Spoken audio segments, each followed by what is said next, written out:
Yes, guys, you know what time it is. It's your boy David at the Irish Hotspur, Ireland's #1 Spurs fan, Ireland's biggest legend, bringing you another transfer update. And we have a lot to get through today. And basically, throughout this show, I'm just going to I'm going to tell you what reports you should be listening to and what reports you shouldn't. But we do have an absolute lot to get through. We have the whole Jesse Lingard saga. Is he going to be a good signing? Is he not? Which we will get into. We have links to Bruno Guimaraes fresh this evening as well. I know Jack done a video there not so long ago on why it would be a disaster for Tottenham if Arsenal got Bruno Guimaraes. So it's good to see us in the ring for that.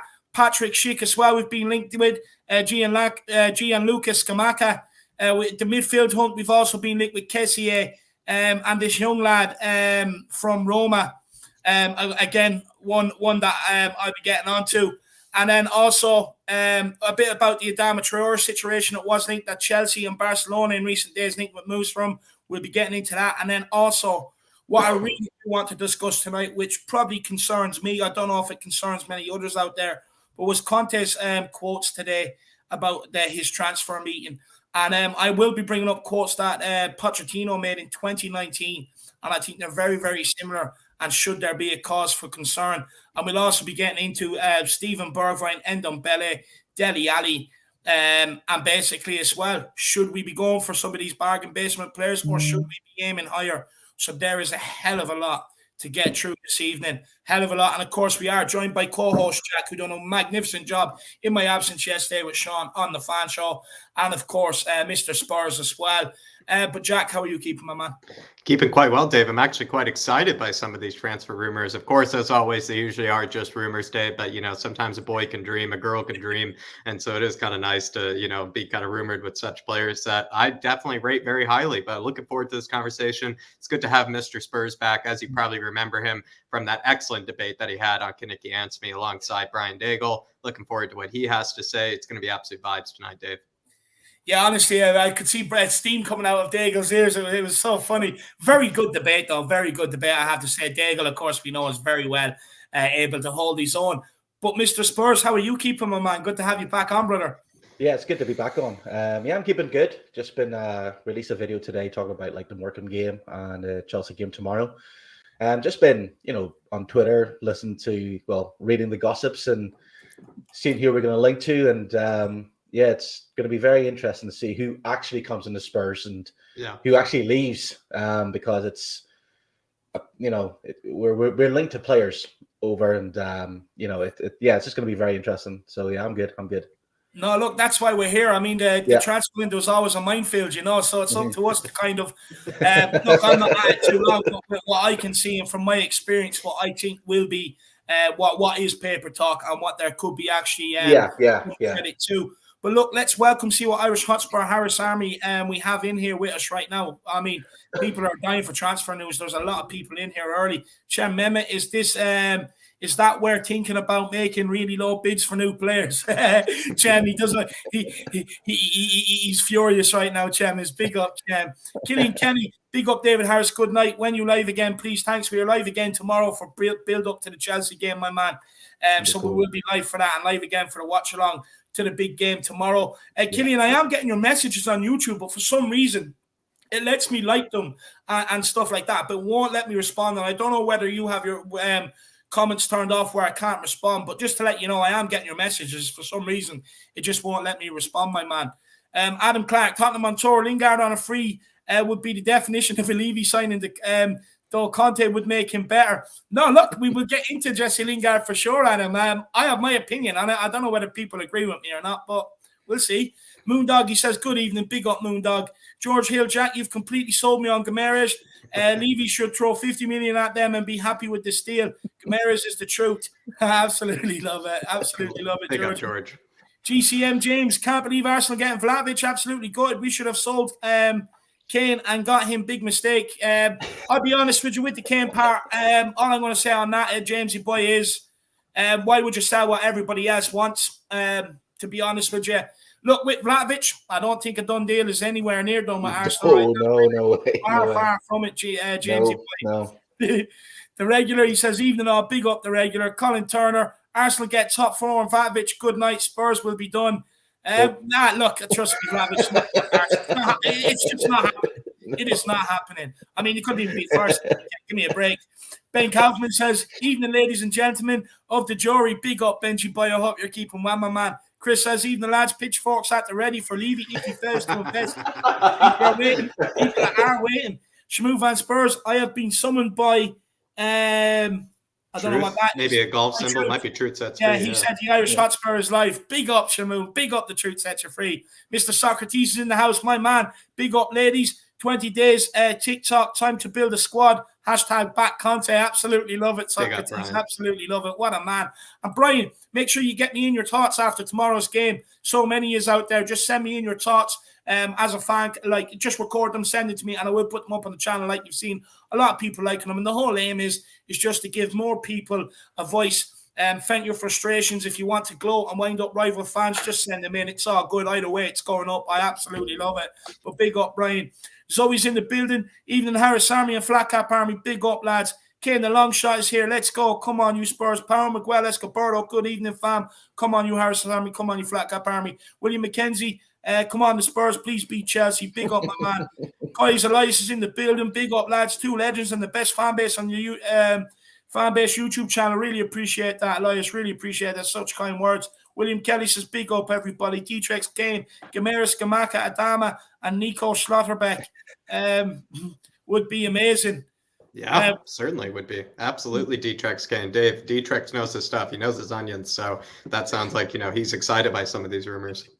No, look, it should be. We should be. There's some that we shouldn't be, and I will tell you. Spurs 72, big up, everyone. Hope you all have a good evening. Big up, Spurs 72. Same to you, my man. Leon, evening, people. Big up the Irish Hotspur. Big up, Leon. I hope you're keeping well, brother. True is in the building. Big up the True. I hope you're keeping well, my man. Moondog, hope you and your family are okay, mate. Yeah, look, it's just my missus had a bereavement in the family, and I'm just performing boyfriend duties. That's all I'm doing right now. So big yourself up, Moondog. Really appreciate the support, my man. Tyson Scott, Levy needs to get the bank card out and get new players in. Very, very interesting. Look, a lot of disgruntled fans by the day, I can tell you that. Just want to make sure I haven't missed anybody. Cody Max says, enjoy the show, guys. We'll try to tune in as much as possible. Back Conte, you bald fraud. Hashtag back Conte. A lot of people getting disgruntled by the day. It's brilliant. Why is the scum always go after our transfer targets? We'll wait and see. Dave Tyson says, evening, people. Big up, Davey boy. I hope you're keeping well. Sean Butler's in the house. Big up, Sean. He really appreciate yesterday, my man. What a stand-in. He says, good evening, wonderful people. I'm looking forward to an Irish Hotspur masterpiece tonight from the armchair. Big up, Dave, Jack, and Oren, and all the awesome people in the chat. Big yourself up, Sean. Big yourself up, my man. I really do appreciate yesterday, brother. You have no idea. Thank you so much. Aglea Kakaratis, a.k.a. Ellie. Big up, Eddie. Hiya, lads. Oh, my God, David, you're back. Great to see you, lad. I am back. Look, back with a bang. Back with an absolute banger, this one. It should be lively. It really should be lively. THSC for life says nothing going to happen in Jan. Conte walks in Feb because of false promises. What are your thoughts? THSC for life. Just bear that in mind. I will be bringing up quotes that Conte has made and quotes from Pochettino in 2019. We should be concerned in my eyes. Kerry and McDonald says, big up the lads, Flat Cap Army in the building. Big up, Kerry, and I hope you're keeping well, my man. Still Call says, Deli Cali. Absolutely love it. Absolutely love it. Who else have we got? William Kelly says, Levy will fail us again. Yeah, look, there's every chance that it could be happening. I mean, look, we're already 11 days in and they've just finalized some sort of meeting. I mean, they were over there getting back massages in the Bahamas, taking in some sun rays, coming back with a nice bit of a tan as well. Look, we'll wait and see, William. I mean, there is still plenty of the window left as well. So I think it's just a guessing game. I think we just have to, time will tell. That's all I can say, William. Big up. There is some serious legends in here today, Brian. Big yourself up, my man. Just want to make sure we got everybody. Mark Cousins, evening, lads. Just watched Dermot from last night. Dermot, he's brilliant. He's an absolute brilliant. I love Dermot. He's funny. And he was giving stick to all the Kane and Hoiberg haters today. I love that, Dermot. Andy Midge says, bring Papa Matt Sarr in early to help out our midfield, in my opinion. Send on Dombele to Mets and just pay his wages still. But he's out the club at least. I echo that for sure, my man. Roger Waters, Allah, has Conte walked yet? Not yet, my man, but I will be reading quotes which are concerning. Craig Bowler, I remember it is Bowler because you said like the bowler hat. He says, big up David, Jack, and Oren. Is it Oren or Oren? Oren. It's Oren, yeah. Oren. Yeah. Mr. Spurs content. Big up, Craig. Thank you very much, Greg. Thank you. Shane O'Neill, other teams making moves. Villa and Arsenal look like they mean business. Apparently, that it's hard to do transfers in January doesn't apply to everyone. And yeah, that is the most frustrating. It's only Aston Villa. They've signed like Coutinho and Lucas Dian. It's it's not that. It's not like they bought a whole team. Yeah, true. It's only one player really. Coutinho. What other clubs are doing, to be fair, but I do also see the point as well. I do see it. Every January we are told, it's hard to do business, and then other clubs do. But again, they're not players that we are after. So, Ask Arthur says, good evening to you all. Big up, Arthur. I hope you're keeping well, my man. Hope you're keeping well. Got a very pleasant phone call off Arthur the other day. Not doing so great, but he is getting better. And keep up the recovery, Arthur. Keep it up. Jason Grove says, I don't care who the scum get in. It's who we get that matters. Spot on, my man. Spot on, Jason. Good to have you in as well. Good to have you in, jail. Lucky Scamacca says, Irish Army everywhere. Here we go. Absolutely love it. Great Christopher Inshaw says, Spurs will not sign anyone in Jan. Conte will walk in the summer. SH Spurs 1 says, I hope Lingard talk is totally fake news. Too much like Ali in attitude and behaviour. I don't think so, I do disagree with that, to be honest with you. Golden Cock says, even and all, I don't know if it's watching too much Brian Diego or too long supporting Spurs, but I'm starting to count the days now. Absolutely love it, Golden. Absolutely love it. And we're all good, my man. I hope you're okay.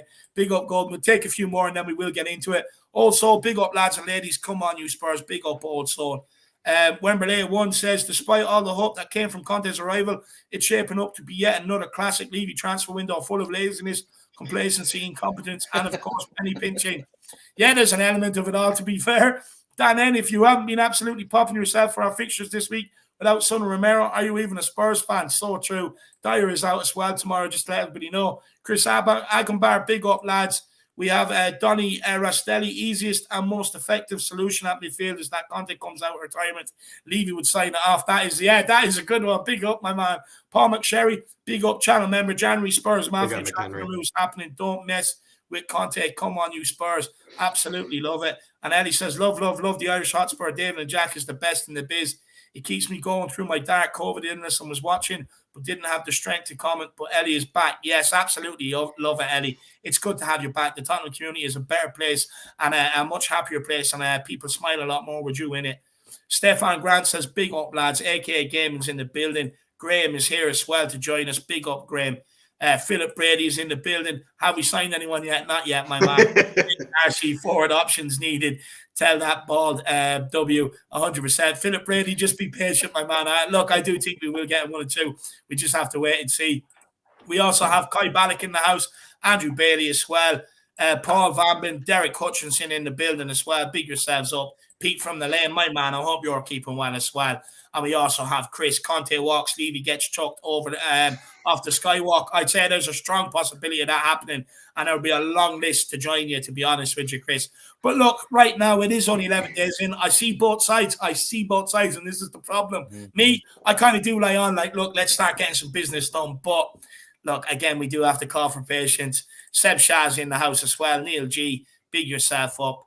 And we also have Moondog. He says, what's this war chest? More like a tea chest. Yeah, that's so true, my man. That is so true, Moondog. Barely even a tool chest, I'll tell you that. Barely even a tool chest. But you open it. You have to open it with Euro coins, so you do. There's no key. You have to open it with Euro coins. You have to recoup some back. But big up, my man. I hope you're keeping well. We're nearly at the bottom. Let's get a few more. Isan Khan is in here. Big up, Isan Khan. Where's the king? What's up, guys? My man, Tommy Blanche is in the house as well. Ollie Ham as well. Big up. Mark is in here. He says, come on, guys. The Sky Sports clock has reached the last hour yet. Nearly there. It's nearly there. And Jerome says, I swear, Conte is going to walk, and clearly see his expression on his latest interview. And Jerome, just hold that thought. His latest interview, in my eyes, is very, very, very concerning. I was actually going to leave it till a bit later on in the show, but what I will do, Jerome, is I'll talk about Jesse Lingard first, and then we will go into the Conte quotes, because I encourage everybody, look back at Pochettino's quotes in 2019. I'm not the manager, I'm a coach. Very, very similar in terms of what they are saying, Jerome. So just hold that thought, my man, and we will get back to it. But we should be concerned, I reckon, as Spurs fans. Look, he's been begging to be back. He said it in all of his press conferences, every opportunity he's got. I need reinforcements. I need help. But look, today he has put everything back on the club, back on Paratici, back on Levy, which I thought was very interesting as well. So we will have to wait and see, Jerome. But big up, my man. But just hold that thought and we will get into it. And big up to Nick as well. What a man. I hope you're keeping well. I do hope you're keeping well, Nick. Of course, the guy that does the thumbnails for all of this as well really helps me and Jack out as well with getting this, taking it to a new level. So big up, Nick. What a man. What a hero. But guys, I do want to actually quickly start this stream by congratulating young academy striker Jamie Donnelly. He has signed his first professional contract with the club. The 17-year-old striker scored 5 goals in 18 games last season for the under-18s as a schoolboy. This season, he has 8 goals in 9 games for the under-18s. And again, I just want to say congratulations, and it's good to see the youth being rewarded and tied down when doing well. Now, the first report we will get into is about Jesse Lingard.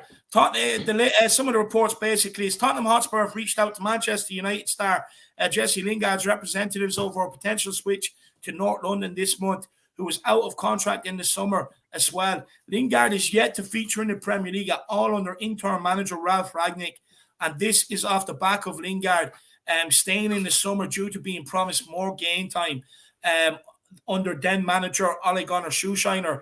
The 29-year-old has already enjoyed one spell in the capital in the latter half of the 2021 campaign for rivals West Ham, scoring 9 goals in 16 games under Moyes during his 6-month loan spell.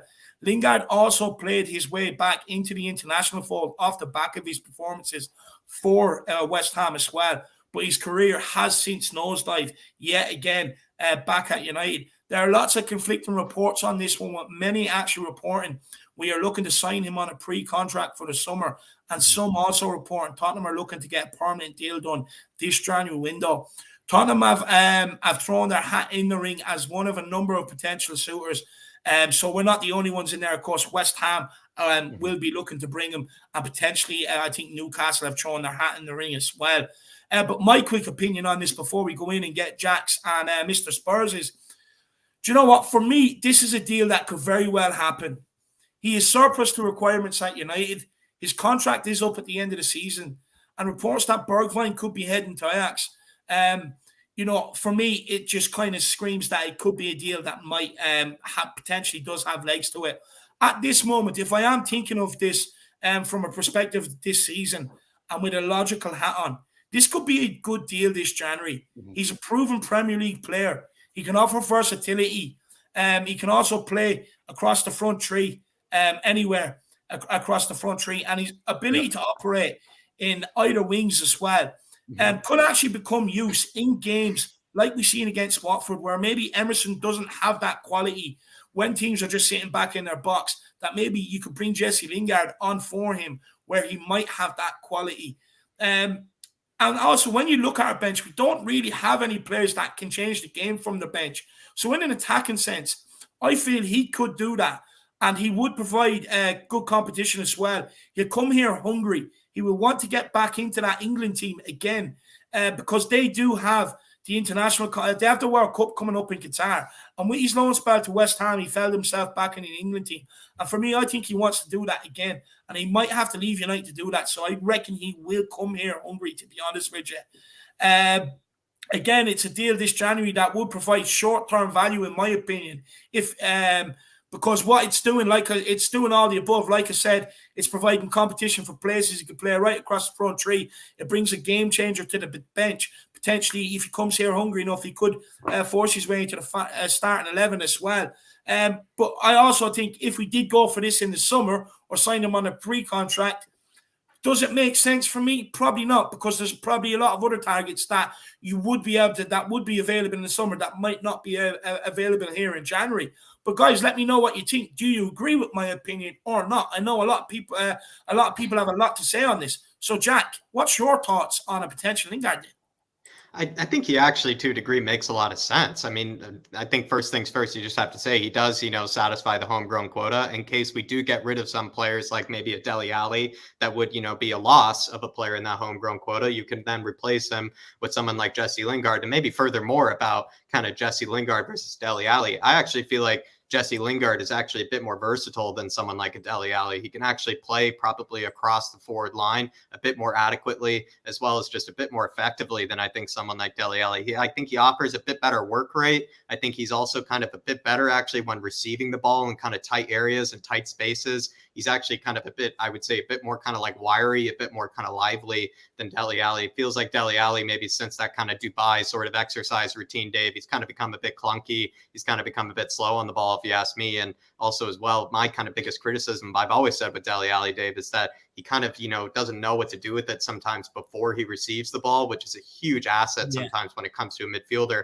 where actually the complete opposite, I think, is the case with Jesse Lingard. Often I see with Jesse Lingard, he actually seems to almost be 2 steps ahead at times. He'll make actually a decision before he even receives the ball. He'll almost be cutting inside before he's receiving it and then kind of have a shot from outside the box. He's not afraid to shoot it from outside the box as well. He actually had some spectacular goals, you must say, for West Ham last season. And I think that could be another great reason to bring him in, as he does have a bit of a finishing ability on him. He has some great feet at times. He also offers a huge work rate. And I will say, Dave, I think he makes a lot of sense. He satisfies the homegrown quota, but he also could play a variety of positions in this system. And that's what Conte needs. He needs players that can make that adjustment, players that aren't just steadfast like a Tanguy and Ndombele or someone like Tanguy's really only capable of playing like one position really, and barely even that at this rate. You need someone like maybe a Jesse Lingard who can technically play a variety of positions in Conte's system. He again also offers a lot of work rate. He, compared to maybe some other players, is a bit selfless, I would actually say. He kind of, works for others. He does kind of do a lot of hard work off of the ball. We saw that under David Moyes.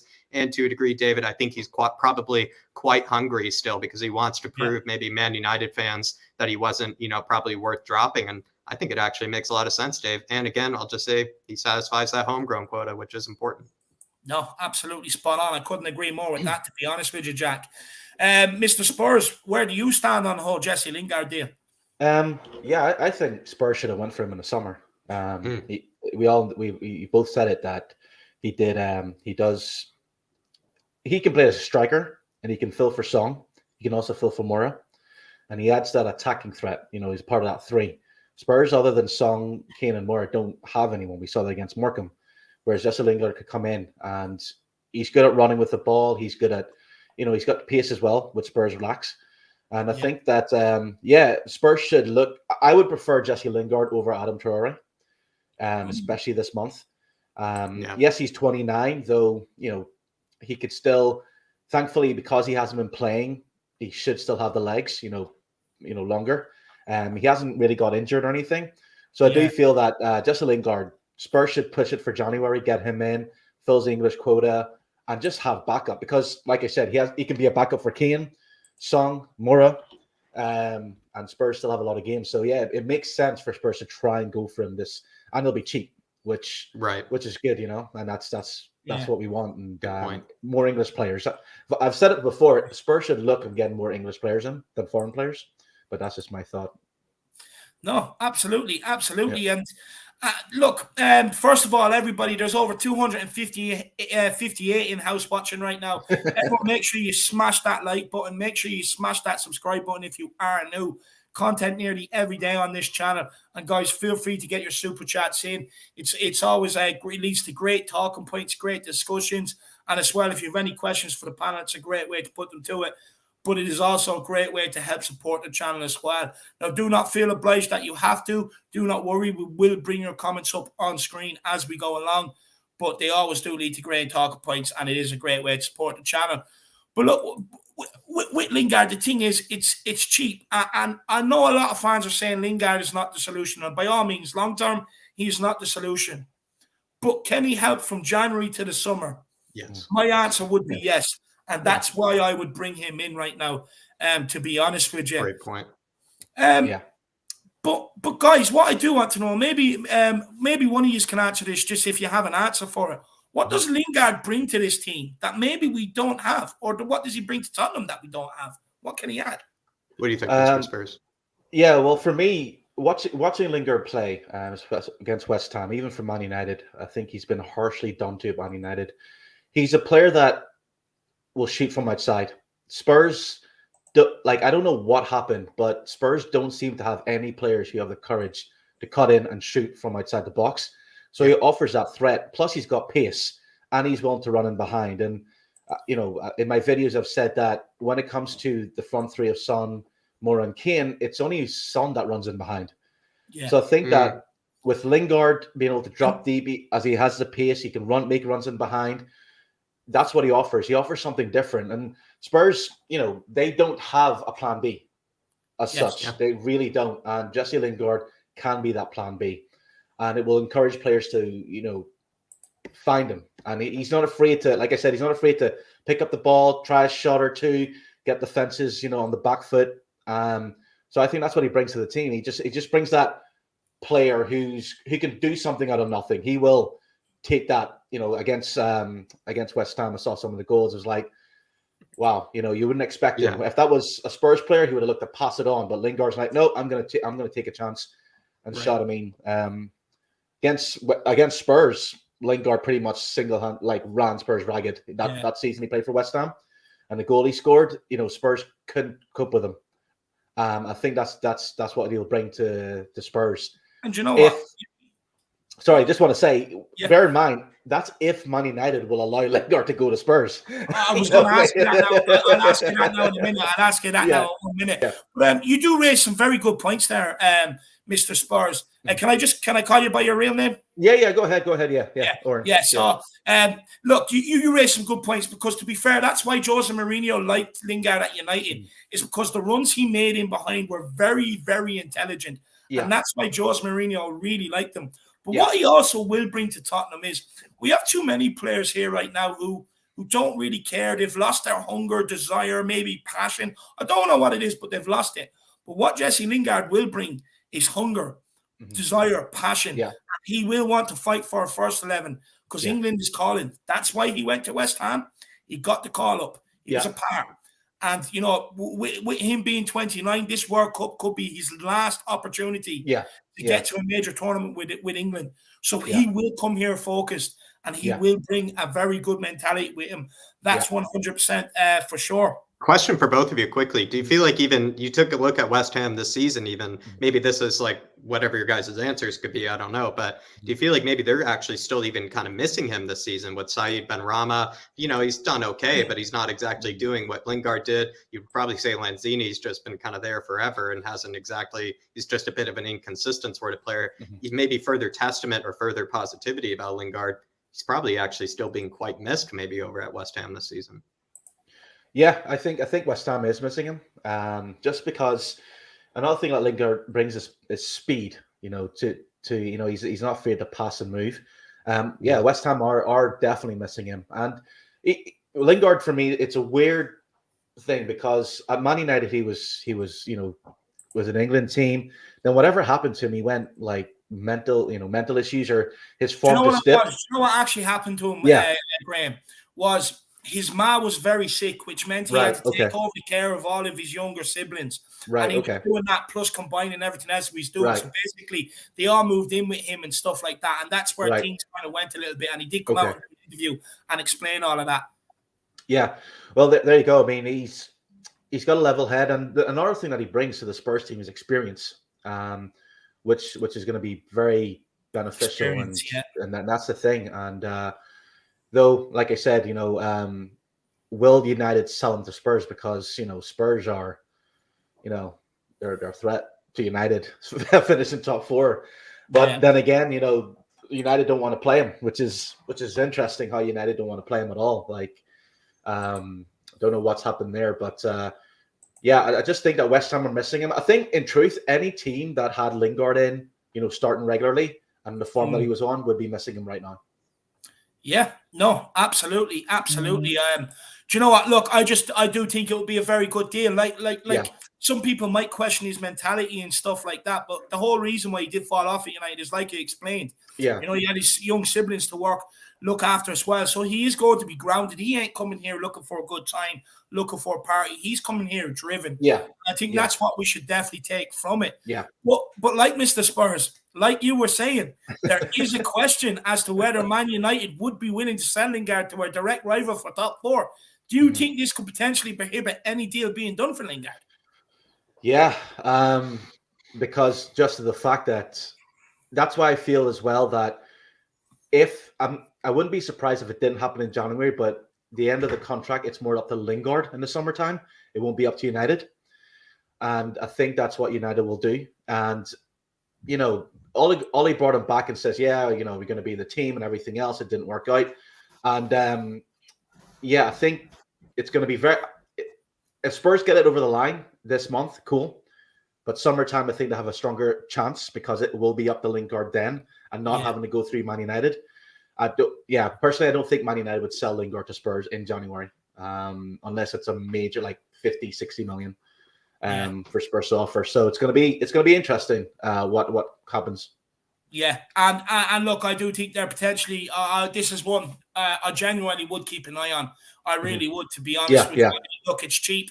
His contract is up in 6 months. It's right down Daniel Levy's alley. So I would be keeping an eye on this. But maybe to sign off on the Jesse Lingard part of the show, Jack, if we try to sign him on a pre-contract and wait till the summer and not try to sign him on a permanent basis this January, is that smart business by Tottenham, would you say? Because there will be people out there that would say that.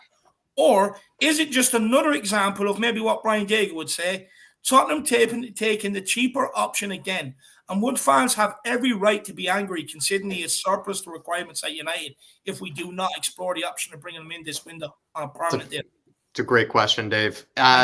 You might say signing him now is probably the best sort of option. That would be the best timing, is signing him now. If you do sign him in the summer, my hope would be, to be optimistic, is that we are signing him because it is cheap, because it is a pre-contract, because of all that. That means then you can still go ahead and sign another midfielder and maybe get rid of a Tanguy Ndombele or a Gio Lo Celso, maybe even both. And then you actually have just further depth, because it's always been the case that the squad is just, down to sticks and bones, it feels like at times, where we just have nothing available coming off the bench. We have nothing available. Sometimes our second teams or, our B kind of squads just seem really lacking or just seem kind of dead at certain rates. And so you probably do want actually someone like a Lingard on a free, but you don't stop there. I think that's the important part. You just don't stop there. You then get another player on top of that. Maybe like we're going to talk about later, you sign that 45 million, 40 million sort of pound sort of midfielder that you bring in, but you have Lingard there as well for someone for the here and now. Because a lot of fans have spoken about, we want players that are here for the here and now, players that, are kind of at that age where they are kind of a bit more mature. They're used to the Premier League. They have things that they can offer in the latter end of their career, and Lingard would fit that. I am worried about what Brian Daigle, would kind of allude to, saying it is kind of Levy kind of going for the cheap option. But I'd like to say, hopefully, since it is a cheap option, that Levy and Paratici wouldn't stop there. They would actually sign extra midfielders. And this would just be a good way to maybe cut costs on signing like 2 30 million pound midfielders. Instead, you can sign maybe one 50 million pound, one 45 million pound midfielder, and then get someone like a Lingard for free. Absolutely spot on. And Mr. Spurs, what's your thoughts on maybe Jack's thoughts and the question? There's no such thing as cheap in the Premiership. That's just the truth. Because we're talking about if Lingard's waits, he's going to have an agent fee. He's going to want a bigger contract. He'll want a sign-on fee as well. So I don't think it's going to be a cheap option. It's going to be an option that Spurs look at and go, I fully believe that Conte is going to do the rebuild in the summer. He's going to have a pre-season. And Levy and Paratici is going to look and go, right, who can we get in now? Possibly on loan or, to just back up. But let's plan for the summer, which is actually good, because planning for the summer, and as soon as that final, game is played, Conte and the board and everyone else will go, right, let's get these players in right now. Let's not mess around. Let's not wait. Ready have them. If we can get some sign and P contract in January, that means they're coming, wearing a Spurs shirt, the Tottenham Hotspur way straight away. And I think a lot of, Spurs fans are thinking, we want to get 6 players in this January. That's going to upset the imbalance of the team. And I do feel that Conte, summertime. That's where the big rebuild is going to be. And even when Conte came in, I think that's what was like talked about, summertime. Both because it's all good talking about players going to get in, but as we know as Spurs fans, it's hard getting rid of the players that we want to get rid of. Yeah. We have to terminate. I mean, Ari is 28 years old. We have to terminate his contract in order to get him off the books. Yeah. So it's not like, clubs are coming in and saying, right, we're going to give you 50 for Tongue, or we want Lo Celso, or we want these players. Spurs have to get rid of players first to get players in. Yeah. So I think summertime, that's going to be easier to do all across the board. So yeah, I don't think it's cheap. I think it's going to be a good investment for Spurs. And truthfully, Lingard being 29, you're not going to sell him for a profit. Yeah. If he signs a contract. So it's not really kind of a deal where, he comes in, plays 2 good seasons for Spurs, and then the Barcelona's going to come in and say, right, we're going to pay 80 million for him. Yeah. You're going to take a loss. So why spend a big money on a player when, Spurs might be his last club, his big club. So yeah, I think it's not cheap. I do see why people will say it's cheap because of Daniel Levy.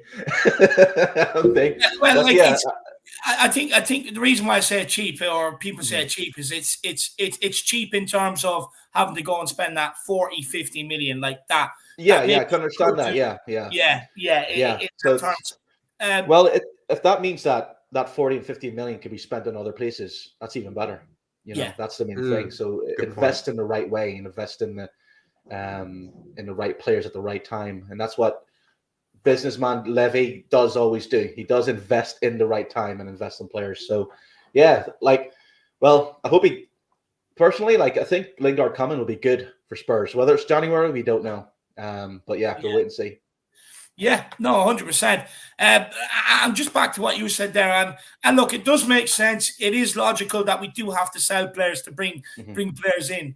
But I hear this every single transfer window. It's just the way it is. Of it at this point. For me, they've brought in so many duds and have been burnt on so many deals. Take the hit, just isolate them, take them off the squad roster. They won't be long about finding new clubs, believe me. And then just replace them with players being brought in. But obviously, look, I mean, that's probably a bit harsh, people would say. I don't believe it is. I think their performances are harsh.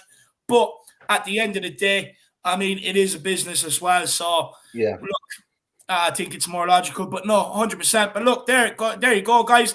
That wraps up the Jesse Lingard segment. A lot of people saying that they do think it would be a good deal. No, it'll be a good deal, yeah.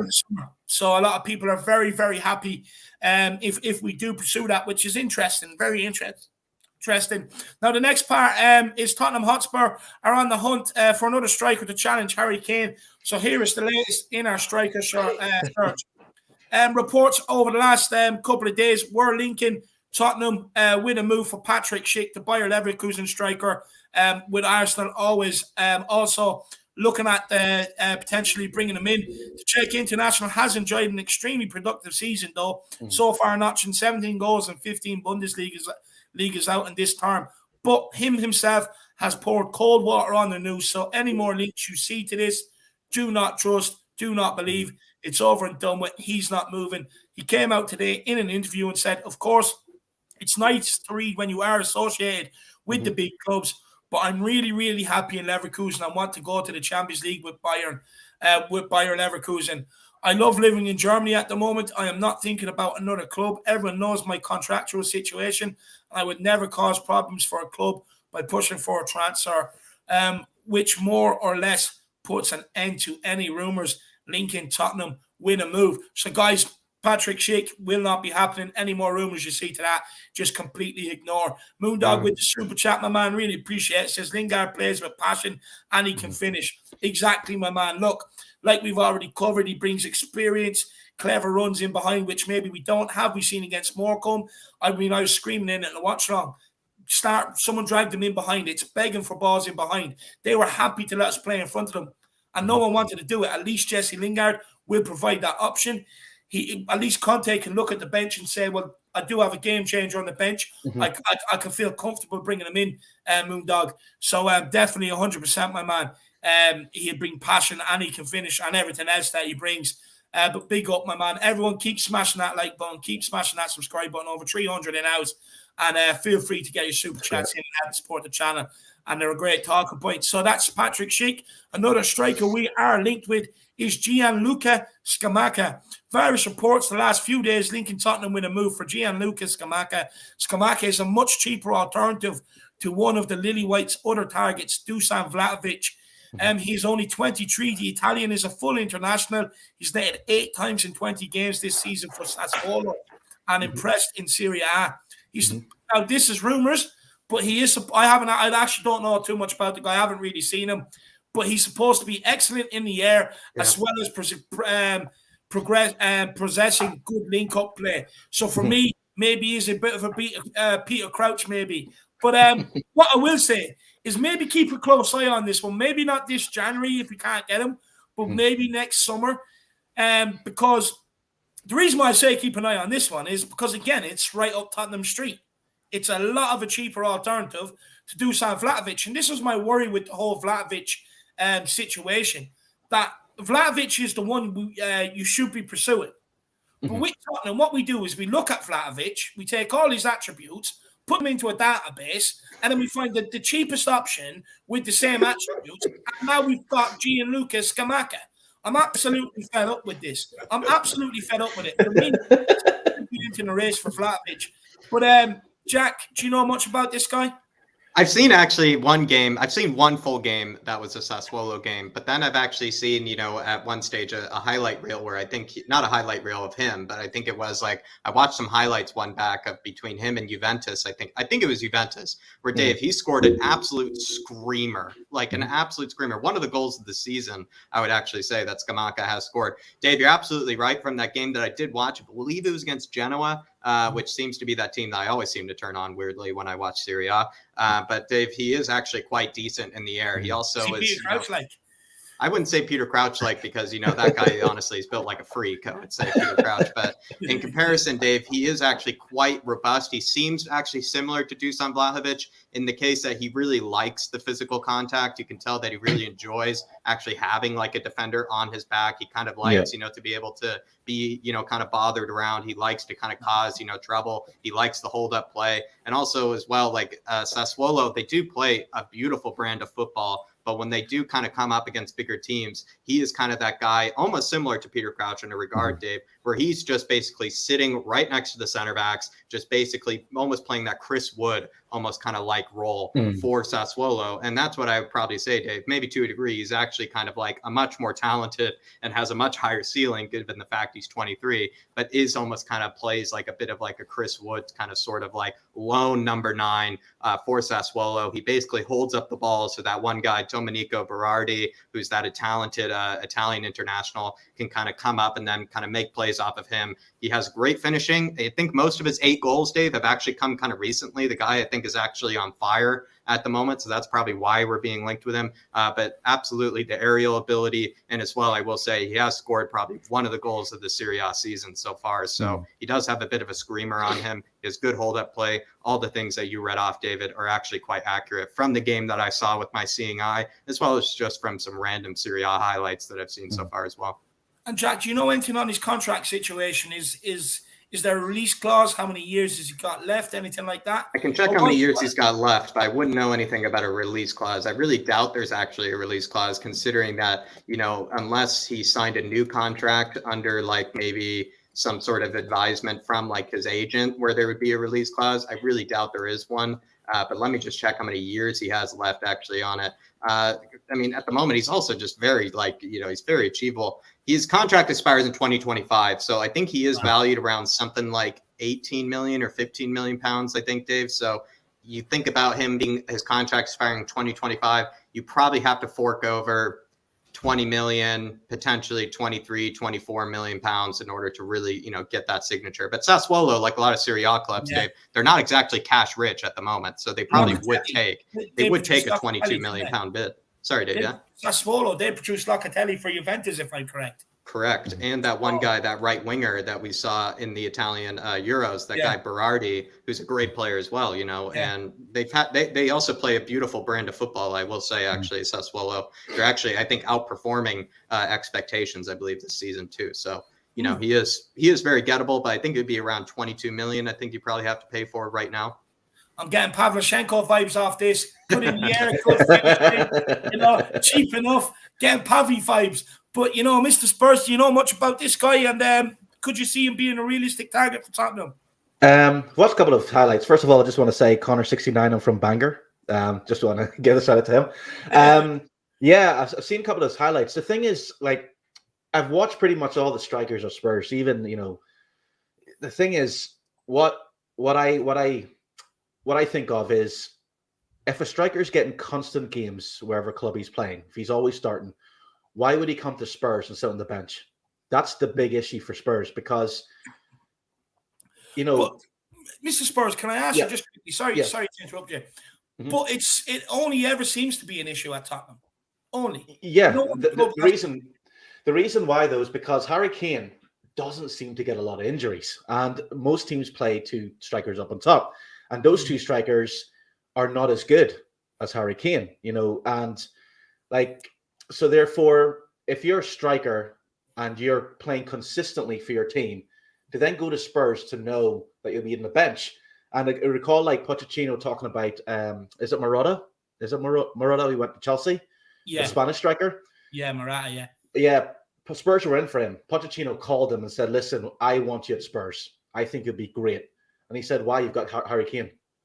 So I think that's a lot to deal with. If you're going for a young player who's doing good, he probably look at that and go, well, I'm not going to get any playing time. That's why Spurs have gone for Janssen or Vinicius, who these players weren't really heard of, but they were okay to sit on the bench. And yeah, I mean, Spurs can go for strikers all they want, but the first thing strikers will say, well, when am I going to play? I don't want to play in a Mickey Mouse Cups. I want to play in the first team. And why should I come to Spurs and sit on the bench when I'm playing for my first team? No, and that's young. We've known from Dembele as well. Young foreign players don't necessarily always bet in. At the time. Yeah. Think about a certain Mr. Salgado that Spurs bought. He was meant to be the next big thing. Couldn't score a goal. The bulldozer, the fucker. Yeah. So I think. I'm coming back to it. Spurs need to go for a young English striker who's willing to wait on the bench and learn his craft from Harry Kane. That's what Spurs need to do. Instead of, going for foreign players who's going to come over, they need time to settle, they have to learn the language, they're going to bring the family over, get a good English player, train him up, and then even if he doesn't make it, that's okay. We can, sell him on or loan him out. But for now, Spurs desperately need a backup for Harry Kane. But if they get Lingard will be the backup for Harry Kane. So yeah, highlights are one thing. They do show you the best of that player. Yeah, and we don't know what that's going to be like for the whole course of the season, because you can go and watch, Adam Traore's highlights, and you think he's a monster, but it doesn't include for the whole 38 games that he plays. Yeah, so it's going to be very interesting to see, and that's why Spurs have had such a problem. If Harry Kane wasn't as good, Spurs would play two up top. And they will have another striker, but the fact that he is, and then Son can also play where Harry Kane plays, which is another issue. So I think it's just going to be very difficult for Spurs to buy in a player who's playing in the first team of another club and spend money from the sit on the bench. Yeah, he does look good. That's what I mean. No. Look, interesting thoughts there.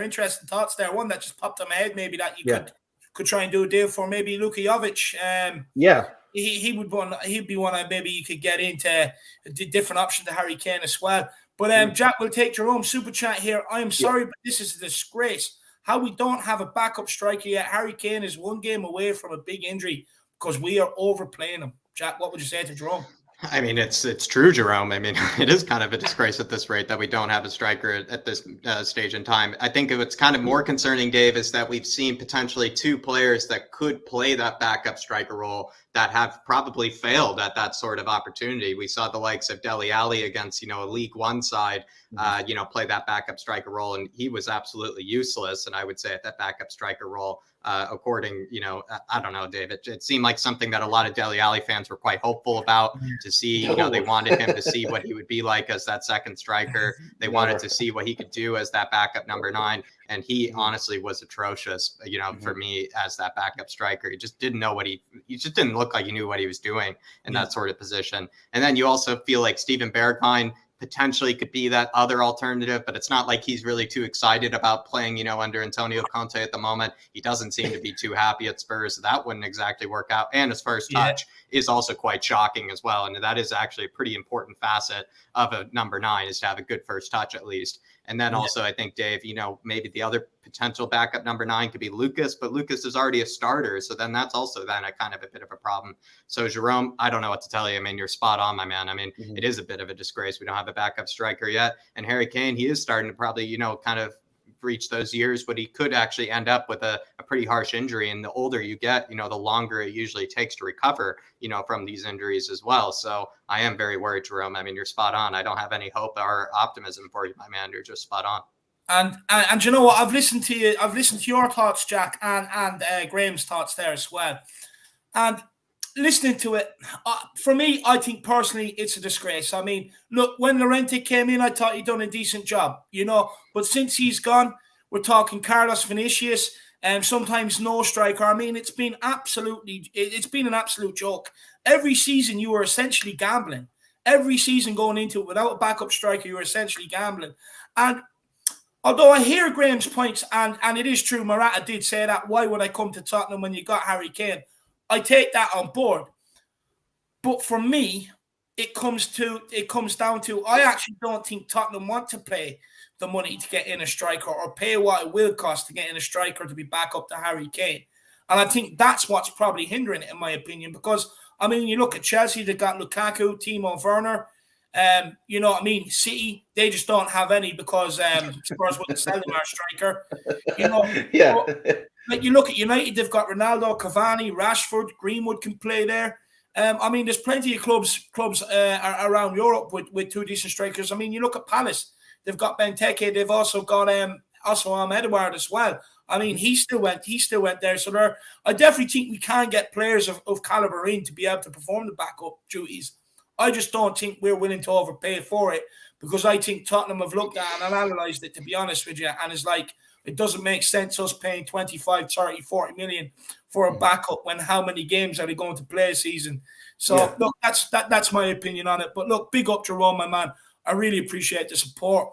Moondog says, Vlahovic, 80 million transfer and 300,000 a week wages.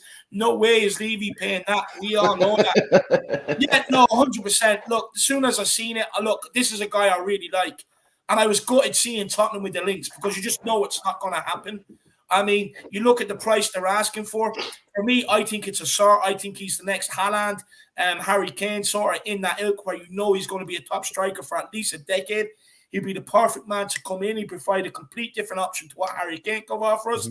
And as well, for me, like I said, once Kane does reach getting on in years and he maybe is starting to slow down and everything else, this guy, ready-made replacement, walks straight into the team. But we all know Tottenham will never do this business. And I think they will be very hesitant from now on to do this sort of business. They got stung with Ndombele, stung with Lo Celso, and stung with many, many other big transfers. Davinson Sanchez and the likes, and Dado, players like that. So I don't know if we'll do it, Moondog. I really don't know if we'll do it. This isn't a defense of Levy at all, but like you also would say, Dave, like that sort of price and those sort of wages, it's something that Barcelona would have done back in the day. You know, that sort of like kind of price and everything. And look where they are now. What Barcelona won though, Jack. I mean, not since like, you know, the recent like signings of Antoine Griezmann, Philippe Coutinho, you know, and those sort of things. So like the last 4 or 5 seasons, they haven't exactly achieved anything of significance. So I would say like at least and that's probably due to the fact that they signed those big players like Ousmane Dembele. They signed those big players like Coutinho. They signed those big players like Artur. They signed those big players like Griezmann on ridiculous wages, on ridiculous transfer fees that were always overpaying it. Even the Ferran Torres fee, I still feel like they kind of overpaid for. And I don't know, it's not a defensive Levy, but you're spot on, Moondog. I mean, there's no way in hell that Levy is going to be paying that sort of wage and that sort of fee. It's sad because I agree with Dave. I think he's completely worth it. I think he will be with Haaland as basically the top creme de la creme number 9s in the world. But yeah, it's just something that just doesn't. It's just Levy with Levy at the threshold here. I mean, there's just no way he's signing that. He probably pukes when he sees those sort of wages. Probably Levy does. And you know what, Jack? Look, you make an absolute fair point there. I mean, you do look at Barcelona, even maybe Real Madrid to that. You could throw Real Madrid in that as well, there, Jack. You know, And, look at the financial troubles they're in now. But the thing is, they've had success. The board have took gambles, and ours haven't. And I think that's where a lot of Spurs fans come from. If Spurs took the gamble, like properly gambled with some like really class players, I don't think this is a gamble either. Yeah. Then Spurs fans would probably listen to that argument a lot more, because it's logical. It makes complete sense. But the fact that we haven't really took that gamble in times when we have been in the position to go and win trophies, I think is what really irks Spurs fans, to be honest with you. But good point, though. Very good point, I must say. Ellie, just hold that thought on the super chat. I will get to it in 1 minute, my dear. We will move on to the midfield hunt. Kessie, according to Italian journalist Rudy Galletti, Tottenham are in the lead, are in the hunt to sign AC Milan midfielder Frank Kessie. The Ivorian sees his deal at the San Siro expire at the end of the season, where he is expected to leave, and is free to discuss a pre-contractual agreement with clubs outside of Italy this month. Paris Saint-Germain and an unnamed Premier League side are said to have also presented offers for Kessie. But it's Spurs who are ahead, with Newcastle, Barcelona, Roma, Lyon, and AC Milan, not AC Milan, are all suitors to take the guy off of AC Milan. Now, before I get in and ask the guys about it, I just wanted to read it out, but I will take the super chat there now. I just wanted to read it out and get it out there for everyone to get their thoughts on it. But Ellie says, Harvey Barnes of Leicester City will be a truly brilliant signing, more so than Lingard, as he can score, assist, and has great feet, and an all-round fantastic player with a good work ethic too. And correct me if I'm wrong, I think he actually might be left-footed as well, which is rare. I think he's right-footed. Is he? He's right-footed, yeah. I thought he was left-footed. He's good with both feet. You're right there, Dave. I mean, it would make sense. He is good with both feet. But guys, Harvey Barnes, the thing is with Harvey Barnes, he probably will cost in around 40-50 million, and will Spurs pay that? But like, if we did get Harvey Barnes, you'd get the longevity out of Harvey Barnes rather than what you would get out of Lingard. But who wants to take this one? What's your thoughts, guys? You go first, Graham. My thought is, again, it's all good naming players, but it depends on whether that player wants to come to Spurs. That's a lot of things. That's what I always think of, is like, does Harvey Barnes want to come to Spurs?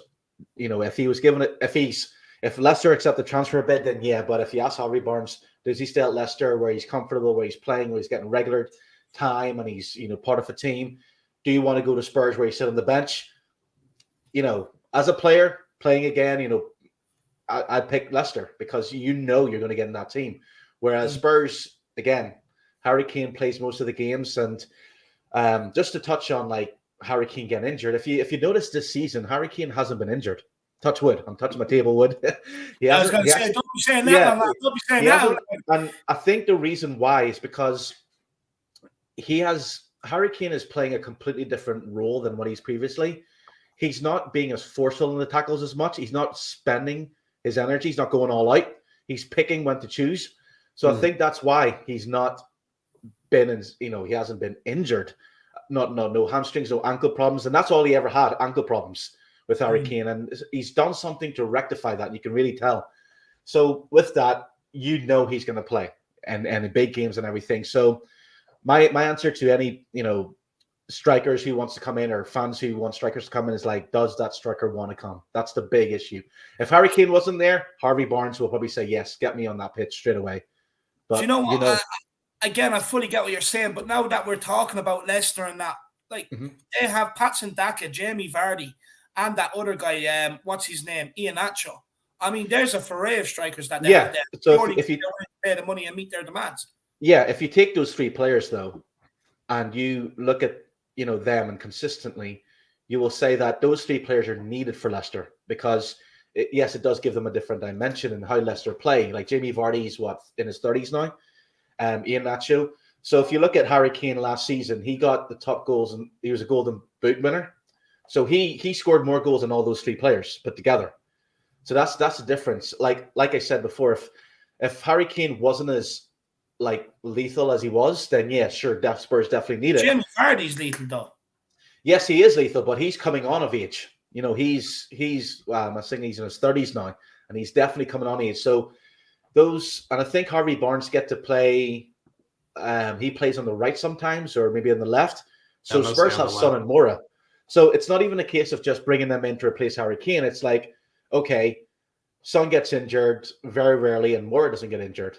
So Conte might just turn around and say, right, we'll play 2 up top, which I think he should do against Chelsea, but we'll come to that. It's very difficult for a player to go from I put it down to like trying to put football as in like a professional job. If you got offered a job where you're going to be in, you know, not going to be used all the time, and you're working in a job where you are working all the time and getting paid, you're going to stay with that job. That's just the way it is, and it's unfortunate. I guess my point is when Iheanacho and Patson Daka came to Leicester, they knew Jamie Vardy was number one. He was lethal. He was in form, but yet they still came. Yeah, do that. And they know, and the thing is, they knew they weren't going to play every week. They knew Jamie Vardy was their number one, that they would have to sit there and wait for a chance. Now, why can't we apply that same thing to Tottenham Hotspur? I don't get it. Well, Leicester, okay, they won the Premiership, but I would say Leicester is not as big a team as Spurs. And I would say that those players who went and just sit there and go, right, we're okay. You know, do we as Spurs fans really want players who are just happy to come and warm the bench, take a lot of money? You know, I don't think we'd be happy with that. We want every player to want to be fighting for the team. So those 2 players there, you know, that you mentioned, they might be happy with that. We go, we train, we're not going to play, but we're going to get a wage pack at the end of this, week. It doesn't matter if we get on or not. And if we have to fill in, that's okay. Do Spurs really want a striker like that? Or do they want someone who's going to come on and say, right, we're going to challenge Harry Kane? Gareth Bale. But the thing is, you were saying there a couple of minutes ago about Morata. We're not going to get a player like exactly. For instance, a Morata to come in and challenge Harry Kane because he wants to. The thing is, why if Leicester can do it and still get the best out of Iheanacho and still get Patson Daka to chip in with a few goals, why can't Tottenham do that? We're a more attractive club. Yes, we are. Like coming in doing it for Tottenham than they are Leicester. Like I said, though, it's up to the player. And does the player feel that he can get into the team at Leicester? They must think that. Does the player look at Spurs and think, right, am I going to get past Harry Kane? Harry Kane's a world-class player. You know, it's the same. Barcelona had the same problem. Who are you going to get in? Who's going to challenge Messi? Nobody. Nobody's going to challenge that guy. We have to look at Harry Kane and say he's a world-class player. So it's if you're looking at a team, you're going to go, I can go to Leicester, and there's a good chance if I work hard and I train hard, I could start ahead of Vardy. But with Harry Kane, it's like, no matter how hard I work, no matter how hard I train, Harry Kane is just going to improve. We saw it against Bale. Bale came in, and Harry Kane actually upped his level because of Bale. So whenever competition comes in against Harry Kane, he ups his level even more. So it's kind of, as a player, like I said before, I think Spurs can get a player like that. I'm not saying they can't. They will just maybe have to go to Division 1 and get a young player that they can improve and, say, right, here you go, link with Harry. He's going to teach you everything you need to know and almost be Harry Kane's prodigy instead of trying to compete with Harry Kane, be his prodigy. And I think that's the best way that Spurs should get someone in. It is scandalous. You're absolutely right. I mean, I was thinking like it's nuts to think that Spurs are a big club and only have 1 striker. But again, I do get it, No, look, and do you know what? I fully accept your points. I just love putting you through your paces. That's cool. That's cool. Yeah, he handled it well. He handled it. Talk about number 9 hold-up play he had right there, Dave. He's being surrounded, and he handled it well. But Ellie, really appreciate the big one. Harvey Barnes, certainly someone that is worth, I would say, huge prices, and he can play left wing really, really competently. And he likes, he has a bit of that nice kind of good kind of selfishness when it comes to the way that he goes for his own goals. He doesn't, he's not shy from like passing it to somebody. He likes to go for it himself. Great idea for a signing, Ellie. Big up. Yeah, it'll be good. Big up, Ellie. Sean Butler says, lads, would you be happy enough with Adama, Kessie, and Lingard as January ins and Bergwijn and Doherty as Jan outs? Also, Vlahovic says no to Arsenal. Jack, we'll let you kick off this one from Shawnee. I would actually be quite delighted, by those sort of signings. I mean, Dave, I've kind of spoken about this before. I feel like it's a bit of maybe an unpopular sort of opinion, but I feel like we do need more depth in that central midfield, especially because I just feel like Gio and Tanguy are so useless and limited at times in my eyes. And so as much as people might say that we're going to have to make do with them. We can't make do with them. Like, they're not good enough. They don't have the right attitude. They don't have the right sort of versatility that we need. They honestly have really, really fallen off in terms of their actual potential and their actual kind of pedigree, it feels like, as players. So as much as maybe we technically have bodies in the midfield, they're not good sort of bodies, and they're not useful sort of bodies. So putting in Kessie and Lingard, I actually feel like is a lot better than maybe it looks. So I'd actually be quite delighted with those two. The Adama situation, I've given my thoughts on it, where I probably Adama Traore's agents are hire me because I'm being so incredibly nice and positive towards him when I probably shouldn't be. So if he is actually looking for somebody to be his ring man, I certainly could be with Adama. But Dave, my thing with Adama is, as much as people want to rip on the end product and everything, I think he offers a lot more fear to the opposition than any player on our bench. And that includes Bergwijn, Hill, Gio, Tanguy, Dele, the whole lot. He offers a lot more fear in the opposition than the rest of those guys do. So to be honest, I wouldn't be too fussed with it, especially if we sell Bergwijn for like 20 million, Dave. I mean, hopefully replace Bergwijn with Adama. I mean, I know it's not the best sort of replacement, but I would rather take a chance on Adama than I would Bergwijn, if you ask me. So I don't know. I'd be actually quite happy with that. Call me crazy, Sean. Absolutely love that. And Graham, just quickly, what's your thoughts to Sean's super chat here? So I just have to say it's Orin, not Graham. It's Orin. Orin. Orin. Irish for Aaron. Why do I think you were called Graham? I actually have you saved in my phone. I have you saved in my phone as Graham. All right, that's okay. It's Orin. Kessie and Lingard. I've watched a bit of Kessie, and I think he's good. He'll be an enforcer in that midfield, and him next to Skip will be really good. Lingard, I've already talked about. Adama, no, I'm one of the it's not even so much as end product. It's the fact that there's just something about him. I said it last season as well. He has these purple patches where he's amazing. He's a world-class player. But then he goes missing. And Spurs don't need that right now. Spurs have too many players like that.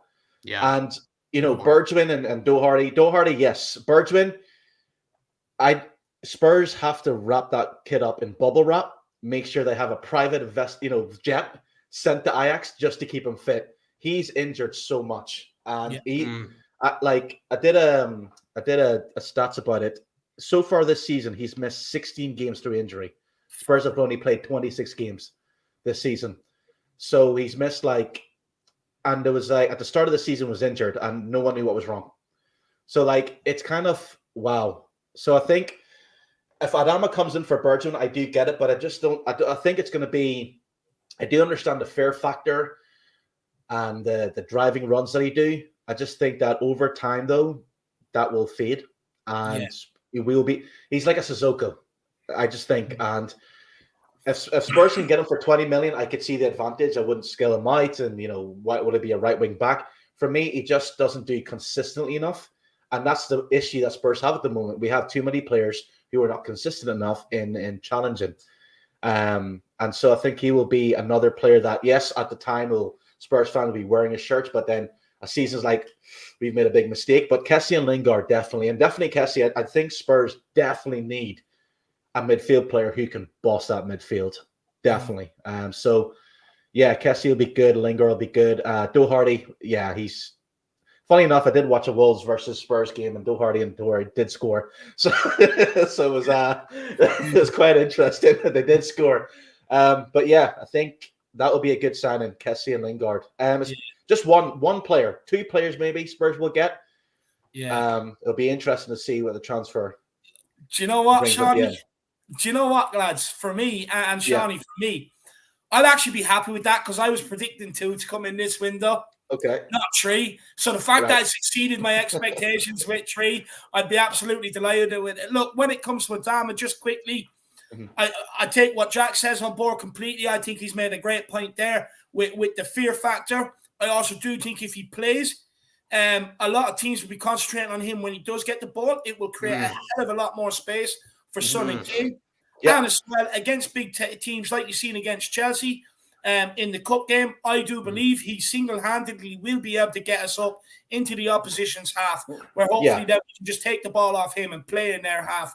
He has that ability. So against the bigger teams, he could definitely be a good shout to have. And look, when you look at the bench, I was about to say on my bench, sometimes I feel like it is because it pisses me off that much. But when you look at it, it's absolutely shocking. It's full of dog crap.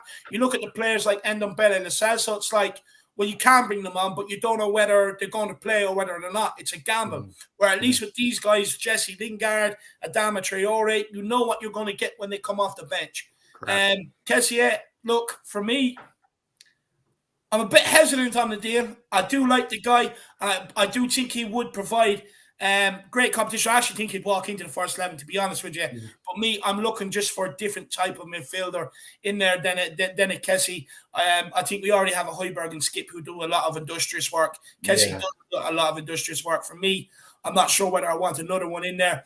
And then for Bergwijn and Doherty, I'd be delighted to see them gone. But to be honest with you, what I want gone before them is Ndombele, Dele Alli, and Lascelles before any of them. And as for Flatovic, he will say no to Arsenal. Shawnee, big yourself up, my man. Really appreciate support, brother. Connor says nothing to say. Just want to support the channel, my man. Really appreciate it. No matter how big or small, it all helps, brother. Big up, Connor, my man. And then Jerome says this thing about a striker. And we'll pass this over to you, Graham, because I presume this is for you. This thing about a striker will sit on the bench, won't sit on the bench, needs to stop. We need someone to challenge Harry or play on top, play up top with Harry. Look at Chelsea. They have loads of strikers. How are they any different because of Harry Kane? And while we get your thoughts, I am just going to quickly run to the Jacks. I'll be back in 2 seconds. This strawberry water is running through me, so I will be back. Away, Oren. Okay. So both so let's have a look at Chelsea. Lukaku and Thibaut Warner. Now, they don't play next to each other, and Thibaut Warner is not really a prolific goal scorer. The seasons have proven that. Lukaku also isn't a prolific goal scorer. So there's a reason why Chelsea have those two in. And Chelsea only just bought Lukaku this season. And a lot of people are scratching their heads. Now, they both offer, if you look at Thibaut Warner, he's more like a Son Heung-min. And Lukaku's more like a Harry Kane. So that's what I'm trying to say. It's not a case of just Harry Kane. It's, if you're coming in, Son, yes, he got that injury. He's got a calf strain. And then you've got Lucas Moura. You have to not only have that player on the bench, but therefore it's kind of like, how can we get 20, 30 games? And it's not just about, playing the bench. What I'm saying is, if you're a player who's playing regularly, why would you want to go to a club and sit on the bench? That's what I'm saying. Thibaut Warner is happy enough to do that. Lukaku is happy enough to do that. And that's fine because you're getting big wages. But at the end of it all, when it comes down to it, if you're a hungry young player who wants to prove himself, why would you want to come to a team to just sit on the bench? And that's what I'm trying to say. It's not a case, I don't think, I've often said it, Spurs shouldn't just have Harry Kane as a striker. I understand it, and I agree with that. It's just bringing a player, like I said, who can be his protege, instead of spending 50 million on a player who's going to get disgruntled, who's going to get pissed off. Next thing you know, he's talking in the news, I don't get game time. Why am I not getting game time? And, wants to go for a loan. So Vincent Janssen came in. He was meant to be that guy. Look what happened to him. Llorente came in. He was happy enough because he was aging towards the end of his career. Yep. But apart from that, Vinicius came in. He was happy to do it. But when he played, when Harry Kane got injured, you're like, what? No, we're not going to buy him. He's rubbish. So therefore, that's the case I'm making. It's the fact that a guy comes in, and if he plays 3 games or 4 games and he doesn't score, fans will be on his back. Bring Harry Kane on. You're not as good as Harry Kane. So that's the mentality. You have to understand the mentality of players and them going. Yeah. And it's not just striker. It's like Lloris. Lloris is going to sign another contract. What top goalkeeper is going to come in and want to sit on the bench and wait for their turn when they're ready playing? That's why Spurs will probably have a goalkeeping crisis in the next couple of seasons, because it's like, okay, he's a World Cup winner. He pulls off amazing saves. He's getting older, but he's actually getting better. So let's bring in a goalkeeper. He's just going to sit there and do nothing. Like Joe Hart. Joe Hart was happy enough to do it, but he was coming towards the end. So I do understand this whole, I think where Spurs fans are coming from on this, though, Oren, is that we used to have 4 strikers on. We used to have 4 strikers at this club throughout many years of me supporting Spurs. Of course, yeah. 4 strikers. I think this is where a lot of Spurs fans are coming from. All equally as good, and all could have started on their day. So I think this is why Spurs fans don't buy into this whole crack of we can't bring someone else in to challenge Harry Kane. Because if you look at Chelsea, Romelu Lukaku, with his recent interview, he is not happy sitting on the bench. It's clear to see. But the thing is, the reason why Chelsea have him and Werner is because they paid the money to get them. I understand that, though. If you look at, to answer the question about going back, yes, Spurs had, who did they have? Jermaine Defoe and Keane, Berbatov, Pavlyuchenko, Defoe. I mean, there was Milo, Canute, Defoe, and Keane. Crouch. I mean, there was Crouch. So they had 3 strikers. Yeah, so they had 3 strikers, and each strikers had those different roles. And what I'm saying is, it's like Berbatov and Kane. It's always been 2 strikers, but what I'm saying is that Spurs don't play with 2 strikers. If they play with 2 strikers, I would understand that. We still had 2 backup strikers. So the point is, we still had backup strikers. Even though we were playing 2, we still had 2 backup. But were those strikers as good as Harry Kane? The stats will show that Harry Kane's better than all those strikers because he's one of the tops. If he's not the top, Berbatov was quality and he's there. Berbatov was good, but look what happened to Berbatov. He left to go to Man United. So again, we still had 4 strikers. We still had people that, even though Berbatov was on the top of his game, Keane was rattling in the goals. We still had strikers who were happy to come to Tottenham and fight for their place. That's Kane, Robbie Keane was often injured. Crouch came and went a couple of times. Berbatov had 2 good seasons. Jermaine Defoe was good. He's probably one of, apart from Harry Kane. Though we're looking back then where players were okay to play for Spurs, and those players didn't cost a lot of money. I don't think we had a lot less of a reputation back then than what we do now. Exactly, but we didn't have Harry Kane. So that what I'm saying is that I get it. I get. We didn't have Harry Kane. It's the player. It's the player. It's how do you convince a player who's playing for his team regularly to come and sit on the bench? That's what I'm trying to say. Chelsea you pay the money. Lukaku, that's the money they got. Yes, so basically they paid the money. They got Jamie Vardy, Patson Daka, Ian Atcher. They paid the money. The thing is, if it's proven, Tottenham have done it before. 4 strikers, 2 up front. It doesn't matter how many you have up front or who you have up front. Like back in the day, we had Berbatov. But the point is, if you pay the money, they will come. We are not paying the money, and I think that is the point. Yeah, Spurs are not paying the money, and the reason why it's, they have to look and make sure that they pay the right money to a player. Like I said, Chelsea can afford to pay Thibaut Warner $300K a week to sit on the bench. Can Spurs do that? Spurs don't. The highest paid player is Harry Kane, then Ndombele. And look how, we look at Ndombele and Lo Celso, and those players were bought in. At the time, it was, oh my God, they're amazing, they're breathtaking. Look at them now. Well, no, I think at the time with Lo Celso, people were like wanting Fernandes, not Lo Celso. I think they were and it's like, but Bruno Fernandes, that it's Bruno Fernandes. He was the one who he wanted to go to Spurs, and Sporting Lisbon raised the offer. Like I said before, it's not about spending Chelsea can afford to spend the money. We all know that. Man City can afford to spend the money. We all know that. Spurs will look at it and go, right, we want this player. Teams will go, right, 80 million, 60 million. And Spurs look at that and go, right, we're going to pay 60 million plus give that player wages just for him to sit on the bench for half the season, if not longer. That player gets disgruntled, asked to leave.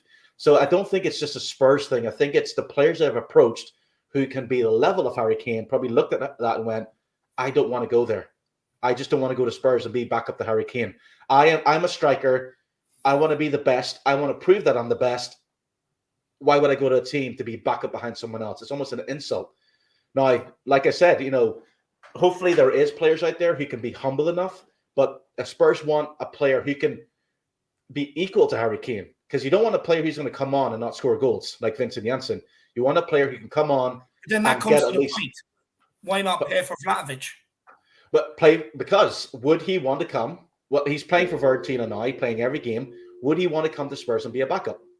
But you can't say we need to bring someone in on the level and then you put out an example and then it's, will Spurs pay? At the end of the day, I think this is what my point is. If you pay the money, they will come. It's about paying the money. Yeah. I mean, you don't even have to pay obscure money. You can look at Leicester. There's many teams in the league that have a striker, a backup striker, and maybe a third striker. It's just about paying the money to bring them in. Okay, let's have, because you've mentioned teams that have backup strikers. Let's have a look at Liverpool. Liverpool have one backup striker behind Firmino. Not one complaint. Man City doesn't even have a striker. They had Aguero for so long. They had Jesus now. Yeah. And they haven't went out and splashed the cash to buy, when Aguero was there. They tried to. They couldn't get Harry Kane. Exactly. They went to Harry Kane. So if Harry Kane had left, then Spurs would have been in. So it's a case of, if Man City had got Harry Kane, then they'll probably, I think there was a swap deal. We'll give you money plus Jesus, and we'll get Harry Kane. So even that was a thing. So again, it's back to, I don't think Spurs are not, I think Spurs will pay the money. It's just that the money that they're looking to pay, it's for a player like 60, 70 upwards. The player has to look at his life and his contract and his football career and go, okay, give me the wages, but do I really want to be sitting on the bench? No, I want to play for my country. I want to be scoring all the time. And that's just the way it is. Like I said, I don't think the Spurs are unwilling to pay the money. I think it's the players they want in that caliber. Are they willing to come to Spurs and just sit on the bench? Because could you sign potentially, like, this could be a middle ground argument between both of you guys. This could be a bit of middle ground. Could you sign somebody that is like willing, and this is what Oren's point is, like, the mentality of the striker. What if you signed somebody that was young enough, to a degree, like Dušan's sort of age, Vlahovic's sort of age, that would want to be, to a degree, like a protege or like almost like an apprentice to Harry Kane, similar to how Patson Daka is actually like an apprentice to Jamie Vardy. And the point being, though, is then that player, considering that we do have a 3-5-2 that we could play under Antonio Conte, you could actually have it where they do feasibly play together. And maybe what you need to sign is a striker that is more comfortable as a number 9, but can also play comfortably alongside Harry Kane, and then maybe even take Lucas's position at right wing, or maybe play, Sonny's position at left wing. I think I kind of agree with Oren, is you do need to sign a player that is comfortable being on the bench occasionally for Harry Kane. But I think you could find a middle ground. You could find a middle ground where you could find a striker that is willing to learn from Harry Kane and willing to eventually take the boots of Harry Kane. But the thing is, that's then going into the realms of Dan Scarlett, Troy Parrott. We have players at the club that you can do. No, but I think you could get someone from like a PSV. Then this is getting onto my point. If you're going with the apprentice role, you have Scarlett, you have Parrott, you have players at the club you can mold into that. But my point is I don't buy into this narrative that no striker will come to Tottenham because of Harry Kane. It's not true. We've had plenty of strikers down the years. We've had plenty of strikers in positions. We've always had backup strikers. Most clubs, you look through the Premier League, bar one or two, they don't have a backup for their striker. We're one of them. But most other clubs all have a backup striker. The problem is with Tottenham, no matter who we're linked with, we will not pay the money to get them. And that's what it comes down to. I've seen it time and time again in football. And the reason why I don't buy the narrative is purely because of at Tottenham, we've had them all before. At other clubs all across the world, they have backup strikers. So I do not buy that narrative. Players will come. It's if you want to pay the right money. I mean, we could have got in Troy Deeney. I don't know whether many people know this. I've said it a long time ago. And this is from Troy Deeney's mouth, that when he done an interview with Akin Fenway and stuff on Sky Sports, that Tottenham had actually contacted him about coming to Tottenham. He wanted to come in. We thought he was ready to come in, set to come in. And all of a sudden, at the last minute, we went and done a U-turn and got in Vinicius because it was cheaper and it was on a loan deal. That's my point. Where we could have had Troy Deeney. And this is what it keeps coming back to. I just do not buy the narrative. But look, we will keep moving on because I think it is that, Dave. I think it is that just quickly. Yeah, I was just going to say, I think it is just the fact that Levy simply doesn't like the fact of watching somebody that's $100,000 or something a week be sitting on the bench. He just doesn't want that because to him, he sees that as a loss. But Dave, that is a great point. That Troy Deeney example, that's a great point, actually. And look, I think we'll move on because I think we have covered all aspects of this argument. Aaron has put forward some great points. I've put forward some good ones, and so has Jacko. So absolutely brilliant debate. But look, this is why it's here. This is why this channel is here, guys. William Kelly says, "Is that another of Levy's child?" And Aaron take this in a good way because Sean. No, I do. Yeah, I do. I take it in a good way. Don't worry. I don't take anything personal. Like, I look at Levy. You got to look at the business, and it's like it's not a case of it's Spurs are in a weird position right now because they're not a top. You know, they're you could say they're a top 6 club, but everyone knows Spurs are a big club. We know that now. They might not be as big as the top fours, but Spurs were in the top four. And we also have to bear in mind that when Levy goes and asks a club for a price, the club will give them the highest price. So therefore, it's like it's same with every club. Man City is Jack Grealish worth 100 million? No, but Aston Villa knows that they have the money, so they're going to go here. Give me 100. Harry Maguire, was he worth 80 million from Leicester? No, but that's what we have to bear in mind. That's why I look at the bigger picture. It's the fact that if Spurs going for a player who's 30 million, a club will ask for 60 million, and it's kind of like, right, why are you asking me for 60 million? And yeah, it's all good to say spend the money, but it's not our pockets that's been spent. But the thing is, Daniel Levy should expect it because he also does that. He does expect it, and that's why he tries to negotiate and try to say, right, give me a good price. And also, it's not just the 60 million; it's the contracts, it's the player agent's fee, it's getting that player, embedded in the team. So it's a big thing. Like it's not no transfer fee is just the amount that we have been told. It's a lot higher as well. And then again, if you spend 70 million or 60 million on a backup striker, okay, cool, you spend that money, but how much wages is he going to be on then? He's going to be on at least 150 pounds wages sitting on the bench now. And Ndombele sitting on the bench, Lo Celso sitting on the bench, and we're looking at them and going, that's a waste of money. So what happens when we spend that player and he comes in? So it's not just like I look at the bigger picture and I understand that I've been frustrated with transfer fees not going through and Spurs missing out on players, but at the same time I always bear in mind as well, Spurs aren't as big a club as we think it is. They haven't won any trophies. They haven't won Champions League. They haven't won the FA Cup, and it was the same with Welland. Remember, Welland went to Chelsea and he actually signed a contract for Spurs. Jose Mourinho called him up and says, come to Chelsea. He's like, okay. Simple as that. So that's enough. Spurs have competitions against big teams who can win trophies, who have won trophies. And, Man City will go, right, Spurs want that player. We can have him. We'll pay 60 million and plus we'll give you 400k a week just to sit on the bench. Well, how many times does that happen though, realistically? I mean, William is a good example, but how many more examples does that actually really happen? Well, we don't know because a lot of players, like thankfully the last couple of seasons, the players that Spurs have went for, they've actually got them, and so we haven't known, but I'm sure there's a lot of players that Spurs looked at and went, right, as soon as Man City's in for them or even Chelsea's in for them. Like, can you imagine a Spurs? I get what you're saying, but we also have to remember when we signed Luka Modric and Hugo Lloris, the whole world wanted them. We still got them over them big clubs. And again, like you said, they could have provided trophies. They could provide everything else that we couldn't, but we still got them.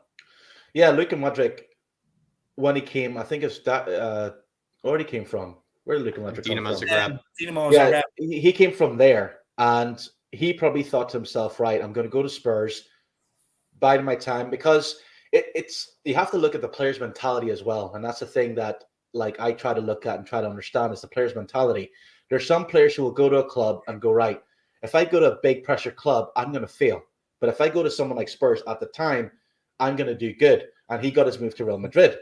Yeah. So that's it. It's not stepping just a stones. case of, it's a stepping stone. Spurs were always a selling club.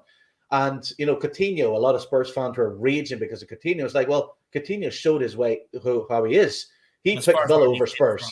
The reason why is because he knows if he goes to Villa, he doesn't have to train hard. He doesn't have to work hard. He's not under pressure. He just does like 5 keepy-uppies, and people are like, oh. But if he goes to Spurs, they're like, and we want you to perform. So it's about Conte has said, and he wants hungry players who will burst, who will want to be on that pitch, who will get upset if they're not playing. And that's the best players to get. No longer Spurs are going to buy some, 50 million players just going to sit on the bench, feed up, having a laugh. Can't do that anymore. Spurs, in order to be taken top 4, Spurs need to be like Man City. Every single Man City player will bust them to get on the field, and that's what Spurs need. And they have to find players with that mentality. Yeah, no, fair enough. Yeah. But look, we'll keep on moving because we are getting backed up here, and we still have a lot to get to. What I might do is I might cut off the Bergwijn, the Ndombele and Ali things and just progress with what other things I do have. But Danny Kiriakin says, big up, lads. I'm free at last. Big up, Danny. It's good to have you back. I think that means he might have left potentially his job. I think potentially, Dave. I think he went for Amsterdam from the missus. Maybe he's free from Amsterdam. Maybe he's finally gotten rid of his employer. But I don't know, Danny. Wherever you're free from, congratulations, my man. Congratulations. Big up. Jerome says, "I am sorry, but I don't buy this. If Spurs are winning, they will come. If you want to prove you are the best, then challenge the best. In this case, Harry." And look, do you know what, Jerome? The thing is, there's very few strikers that are going to believe that they can. Well, they're all going to believe they're the best. I mean, even non-league strikers believe they're the best, to be honest with you. But believe that they can challenge Harry. There's very few strikers that maybe do believe that at a young age. But I still don't buy the fact that we can't bring in. I mean, we could have went for Ederard. We didn't. There's many of examples. But look, hopefully, Jerome, you've enjoyed the debate that we've had on it. I know you haven't changed your opinion, so big up, Jerome. Jerome and Dave would be a good tag team. It'd be a good tag team for this one. They're literally right in line with each other, honestly, like parallel with each other. So, I mean, it's beautiful to see. Big up, Jerome, though. Jerome. I think there are some great points raised by both sides on it, really. But big yourself up. Great debate, Jerome. Thanks for inspiring the debate as well, Jerome. Honestly, well done, my man. Yeah, Jerome bringing debate that wasn't even supposed to happen. Big up, Jerome, my man. What a legend. John Smith says we'll play 3-5-2 though, so he won't be on the bench. Okay. Yeah, that was my point too. So so John, Josh, sorry. What happens to Son and Moura? Where do they play? Do you drop them, put them on the bench? Well, I think the point being then is that then you can kind of have like what we had before, like David was saying, where you have a rotation of them players playing in that front two system, where then maybe Harry Kane and Sonny is one combination. Yep. The next combination is like Lucas Moura and Vlahovic would be the next combination. And that seems actually plenty feasible when you do think about it. So yeah, it is. It's just like, but though Moura complained that he was on the bench under Pochettino. He was always moaning he was always on the bench. He was never starting. So that's the thing. It's kind of like, I do agree that Spurs definitely need a backup striker. All I'm saying is that whether, the money being spent, it's bringing a player in who's happy enough to be part of that and be part Your of argument that. is it's easier said than done. Yeah, it is. It is really, because if Spurs were winning, if they were finishing top 4 and, thriving, then I don't think any player would say no. They would come. But we all know that they would just come because they're like, look at Steven Bergwijn.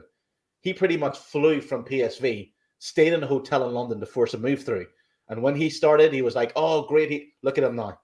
So that's the thing. Spurs have made a lot of errors in the last 3 years when it comes to players.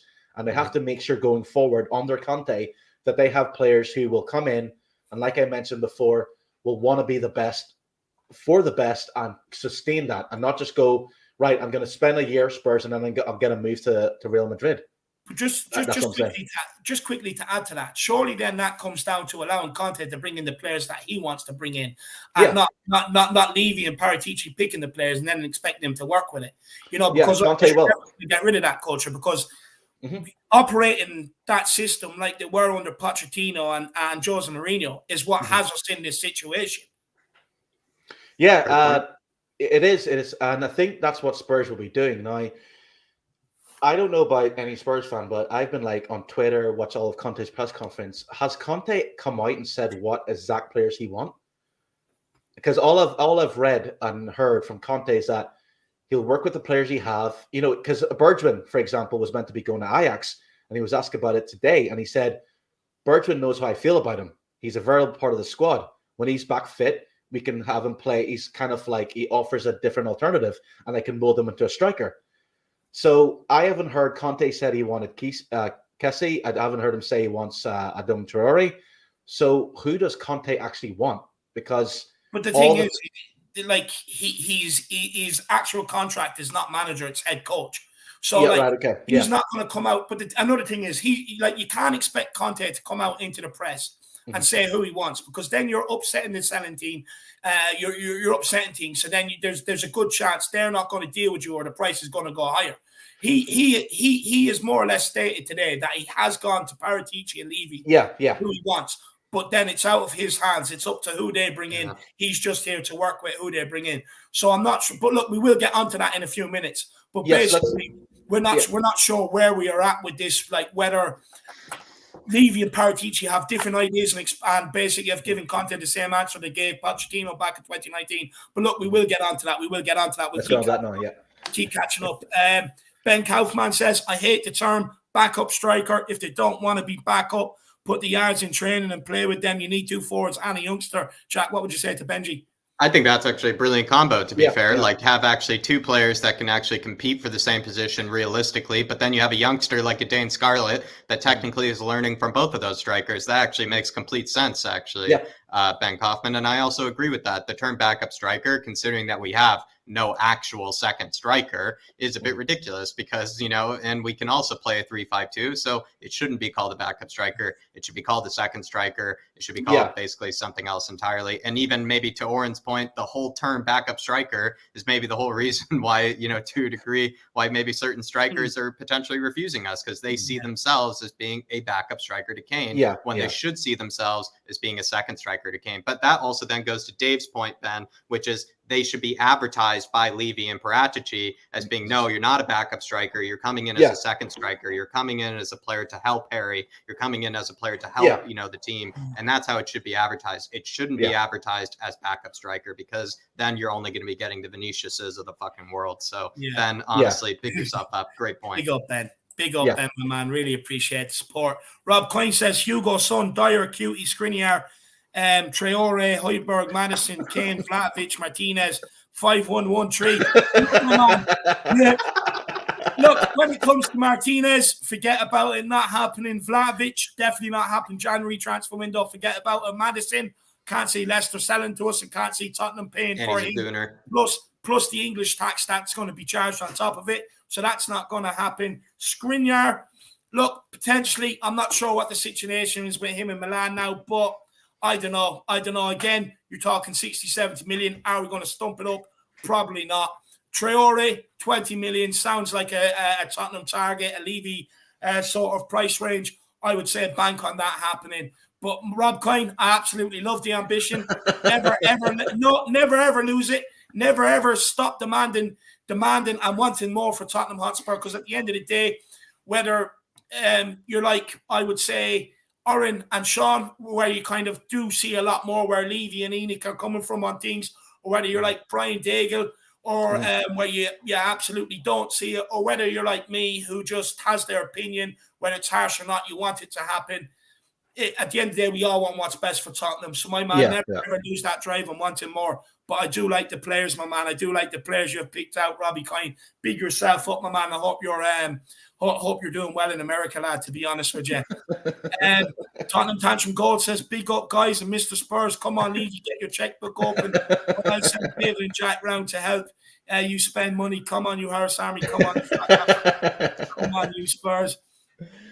Send the hitman after. Send the hitman. You know, David and I will be with the hitman, and you know the hitman will just knock on Levy's door. He'll practically just pick up Levy, kind of like Tanganga picked up Wilfred Zaha, and then David and I will just be doing gut punches to Levy, or as well, honestly, get the 3 hitmen. Not even just David, Jack, and I. Actually, 4 hitmen. Get Daigle, me, David, and then as well get Chris in there as well, because then Chris, you know, can probably use his, you know, kind of smooth words, you know, guide Levy up the skywalk.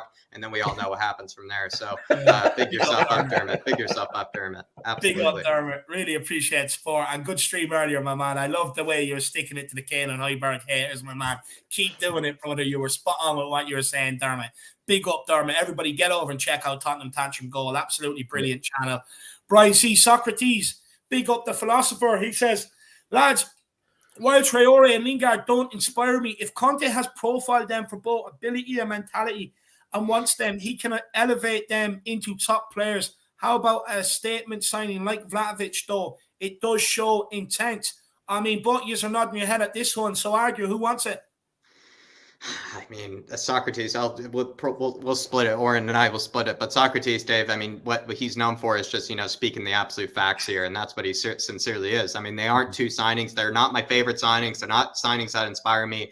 But considering what Conte likes to work with, he likes to work with players that are hungry. He likes to work with players that are kind of selfless, that can will to play a variety of positions, that don't just say, I can only play number 10. He wants players that can do a variety of positions, can, you know, offer different things as well to his starting lineup, to his sort of philosophy. And if he has profiled them, if he has identified them as players that he feels like he can work with, then absolutely, then you satisfy him. Like, that's the whole point of bringing in a world-class manager, is to bring in players that they want to work with, players that they know they can succeed with, because they have the track record for succeeding. So all you have to do is just give them the ingredients to make something beautiful. And if that includes Traore and Lingard, I mean, that's kind of crazy, but if that's what he's identified, then certainly, you know, go for it. And then in terms of Vlahovic, absolutely. Vlahovic is the sign that we do mean business. A lot of people already, Dave, you know, they woke up, they started to actually realize, wow, maybe Spurs are kind of the real deal again. The fact that they signed Antonio Conte, signing, you know, Dusan Vlahovic would be another huge statement of intent. So Socrates, pick yourself up, my man. I mean, I couldn't agree more. And look, Jack has painted a Picasso. Now it's time for Aaron to rip it down. No, I actually agree with everything Jack said. If Conte wants those players in, and he brings them in, and Vlahovic as well, summertime, then that shows intent. I think, though, what Spurs need to do is buy players for January to get them in the top 4. I think everything becomes so much easier. You know, if they wait for the summer and they're in the Champions League under Conte, and if they can win a cup, FA Cup or something, players are more likely to go, yes, we believe in Conte. So yeah, Traore and Lingard, yes. I don't think he will need much kind of bring it out. I think Lingard already has it. He just needs consistent games. Traore, I don't know if he'll be hit and miss. His attitude, you know, yes, he's great at what he does, but is at Wolves, and he hasn't really kicked on from Wolves. You know, it's not like they have every year, you know, big clubs coming in for him. But Lingard definitely, and I think Spurs showed intent when they signed Conte. Simple as that. Yeah. If I said to you 3 years ago, Conte being charged of Spurs, you'd be like, get out of here. You're on drugs. Yeah. I know he's signed. He's a young. What he's done so far for Spurs, and how he's got them playing, and he hasn't got a preseason. I think that's the intent. And I think, like I said, the main thing for Conte, what he wants is to get Spurs in that top 4, finishing good, finishing strong, and then every player will be like bitching, you know, wanting to come to Spurs. And maybe that 70 million won't be as much for Levy, you know, or Spurs, because they can warrant it. And like I said before, Spurs will buy big players. They just have to get back in the Champions League and start winning trophies, because, you know, I've read a lot of course, you know, the Levy, profit over glory, but glory brings you more profit. Winning cups, winning Champions League, that brings you more profit. So if Levy's all about profit, he wants Spurs to win the FA Cups. He wants Spurs to be in the top 4, challenging for, you know, first and second. And that's the thing. Spurs need to get back up there. And that's the first thing. And if Conte can do it with the players that he has, with, you know, a couple more players, I mean, that will be seen as something. You know, look what he's done for Winks already. Winks was out the door. Eric Dyer, start of the season, no one would have said Eric Dyer is being missed at centre back. Absolutely no Spurs fan would have said that. Now look what he's done. So I think, you know, those 2 players will definitely be good. And Vlahovic, I can never pronounce his name right. Vlahovic. He'll be good, and he wants to come. But I think summertime is when it's going to happen. And I do think Conte's not a big spender. He's not. I know that sounds weird, because a lot of people say, oh, Conte needs back, but he came out and said it. He's not actually a big spender. He likes to work with the players he have, and Spurs still have a relatively young squad. So with Lingard being added, if he brings in Traore, those are 2 players who can offer something different. But I think the big thing for Spurs right now is get to the finals, be it by beating Chelsea tomorrow, which will be a start, and get into the top 4 no matter what the cost, which I think they have every chance of getting in the top 4 and possibly finishing 3rd, not 4th, 3rd. Interesting. Very interesting. Some good points, good points there. But big up, Brian, my man. Really appreciate the support, and I hope you're keeping well, brother. But guys, we will move on from Kessie, because I think we did kind of give our answers in on the super chats.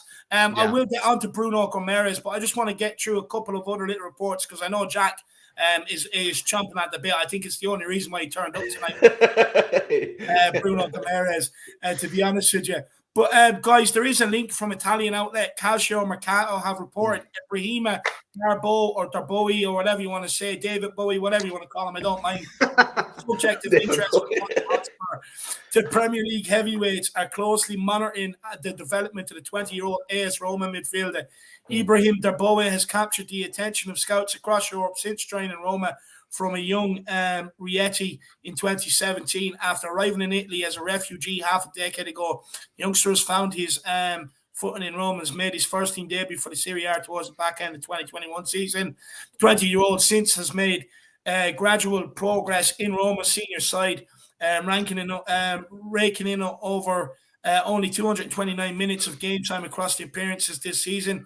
But Darboe has made his mark to a great extent, as suggested by interest from several clubs across Europe, including Tottenham Hotspur. I just want to say to everybody, everything I absolutely read there, just disregard it as complete and utter bollocks. It does not make sense. He's 20-year-old. I mean, we've signed Papa Matasar loan the back to Metz, and he'll be coming back next summer. So for me, I don't see why you'd sign a similar midfielder, especially being linked with Bruno Guimaraes. You have Kessie there. You have Højbjerg, Skip. This one is complete and utter garbage and bollocks. So do not pay any attention to this links to Ibrahima Darboe. It's not going to happen. Again, I think we're being used. Maybe he wants more money. I'm not sure, but I definitely think we're being used by an agent here. So do not do not go anywhere near that one. Another one as well is just don't be alarmed. It was reported by Dean Jones from the Transfer Insider that Tottenham remain in the driving seat to sign Wolverhampton Wanderers winger Traore.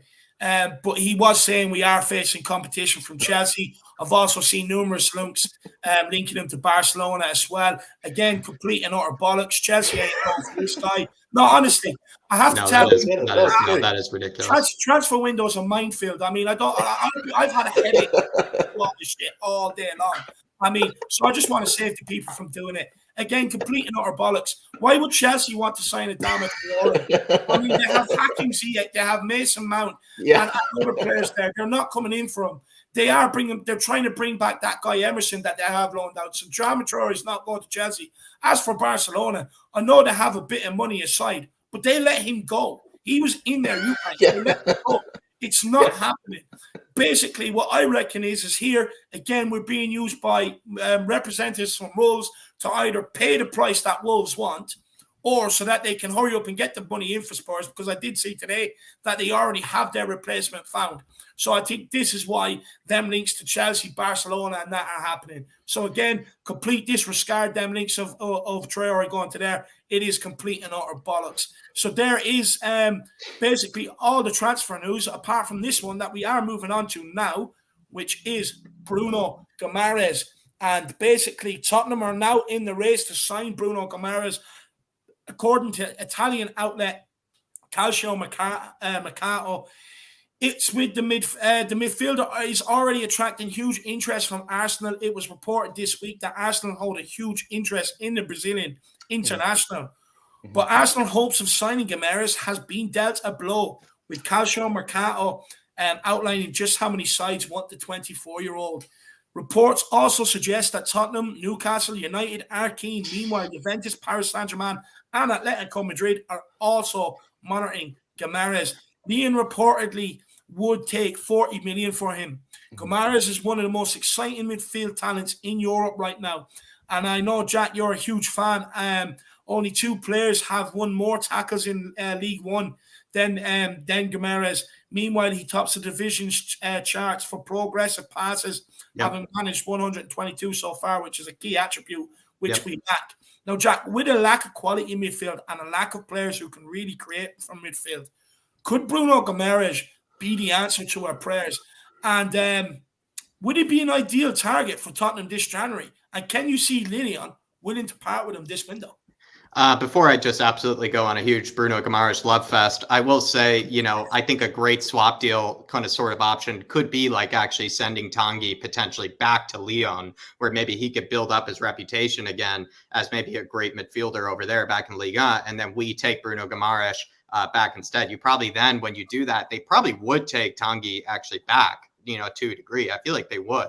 Out of all the clubs that, might be wary about taking a risk on him, I feel like a club like Lyon actually be plenty fine with taking Tanguy back. So you could actually look at that as a potential swap deal option, whereas maybe clubs like Arsenal don't have that sort of swap deal maybe available to them. So that could be an interesting way to go about it. But Dave, I mean, I've obsessed over this guy. I mean, just quickly, I will say, just so that everybody knows that I'm not the one guy that's obsessed about him. There are also like plenty of other people who do know about Bruno Guimaraes, who have seen, just him. Like there are two things: the seeing eye test. I think David, when he saw, a bit of kind of the highlights of the guy, as well as I think just a bit of the games in general of him, he passes the seeing eye test. He's almost like the Brazilian Paul Scholes, I would actually say. And I think David and I have gone as far to say is that if we do sign him this summer, this is to answer one of your questions, Dave.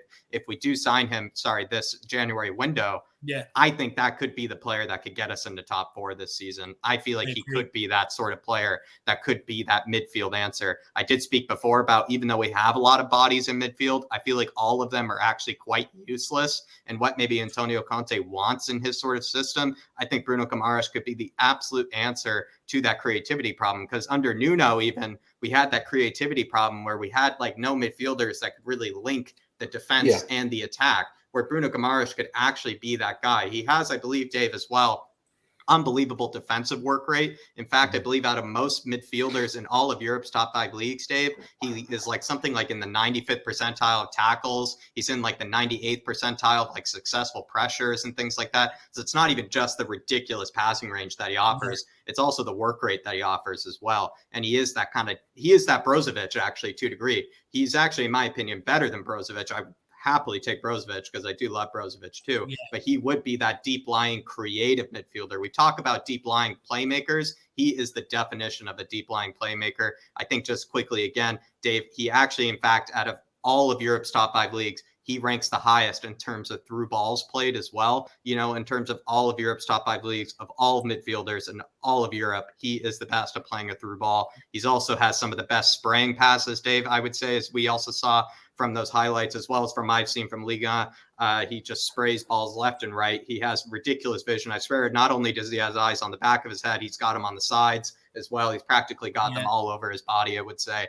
And then, Dave, I think personally, he's practically, in my opinion, one of the best passing footballers in all of world football in this moment in time. I just feel like the reason why maybe he's not spoken about so much is because he plays for a club like Lyon, because he is, in Liga. That's the reason he's not on everybody's lips. But if anybody has actually seen the guy and you actually have seen a full game of his, you would understand why the guy I'm honestly obsessed with. If I got this guy, Dave, I honestly probably would have to legally make Paratici my father if we actually sign Bruno Guimaraes, because I would be obsessed if we sign. I am obsessed with him, and I think he is, for good reason, someone that you should be obsessed with, because there's no player I've seen in some time that has been a fantastic ball carrier in comparison to the rest of Europe. He has some of the best ball carrying numbers. He has some of the best passing numbers, and he has some of the best defensive numbers. And in the seeing eye test, he certainly passes that as well. He's the perfect midfielder, and I don't say that lightly. He is the perfect midfielder, and that is the end of my little love lounge, I would say, Bruno Guimaraes, because I could honestly talk about him all day, Dave.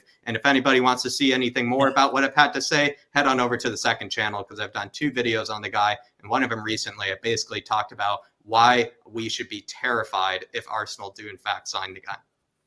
No, and do check it out. I mean, ever since I've been, this guy has come on my radar. I absolutely love what he's about. Him, I love Sandor Tonali as well. I think 2 very good passers of the football, beautiful pass of the football.